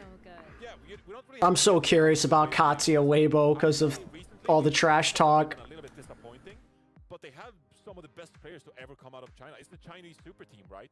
And quite big. Nah, CMC clears those throds. You have no idea. You have no idea what you're talking about, Johnny. CC, baby. I don't want to count Weibo gaming out, but I want Weibo to lose to Katsuya, then CC beat Weibo. Please give me that. Inject that into my veins. those are all bangers. And, you know, some of the teams that lose today, right? You have like a day to go back to the hotel. You get some practice in. You can Not able to win just for that. Yeah, it would be pretty funny if Landon gets proven wrong. I can't lie to you. Get ready because you're going to come back. Get some fresh air. Yeah, you're going to come back into the arena. Cold. Or, yeah, you're doing it. Yeah. It's very cool. Or what you can do is probably here in the next little bit, the Vendetta Hero Trial is going to be live. So you're going to be able to jump in again. Okay, do that. You could practice. Maybe later. You could practice for the tournament. Maybe now. You could play it. actually get in there and practice Vendetta for the future of your Overwatch career. So that'll be live at 11 a.m. PT, 1900 CET. So that is in just a little bit. So that is one where you'll be ready to play that new hero, get into the game and action as Danny. Oh yeah, hell yeah, the Vendetta trial. I can't wait for that. Glad someone is eating the cat. That Johnny has provided. Some of that is a little like suspect to me. Yeah, no, the candy has kind of started to morph into the bowl. Yeah, it's not been good. No, it's like I don't like licorice, so like I'm looking at some of that. I'm like, oh, I definitely don't want to eat like. No. Well, that was the point. If we got predictions wrong, it would have been force feed. Okay, well, I'm glad that we are all winners on this table. And before we go, just final thoughts on the day, Johnny. How was day one here at the World Finals? That was absolutely crazy. I did not expect these games to be this close. I don't think anyone did. This is hype, man. This is so good for competitive Overwatch. The games that we've gotten today. Future's looking bright, chat. Watch now, like, all of the games are not close at all. There's no upsets, and, like, we just get crazy teased by the first day. I can't wait to see what tomorrow's going to hold, because I think there's some upsets on the horizon. Yeah, much longer day than I thought. Very close. I am not eating. The matches are extremely close today. For me, it's we're not seeing a lot of Tracer, which I think is definitely going to throw a lot of teams for a loop. So I'm excited to see how some of these teams fare in that upper bracket tomorrow. But for me and the rest of the gang, that is it for day number 1. There it is, chat. OWCS World Finals. We will see you tomorrow. That is going to do it for day 1. I can't believe it's only 11 a.m. Eastern. I still have a whole freaking day ahead of me. That's wild. So I will be back tomorrow. I'm going to make sure my alarm clock actually goes off at the proper time. So I'll be up for every game rather than just 3 of them. I'm going to go back and watch CC versus T1, I think, in a minute or 2 after I end stream. We'll have some upper bracket games to look forward to tomorrow. I think a couple of them could be better than we think, especially with what we know from day 1. It's going to be exciting. Can't wait to see you guys then. Appreciate y'all for coming out. I know for a bunch of you it was pretty early. So, yeah, I will be back tomorrow. Have a good rest of your day, chat. Peace.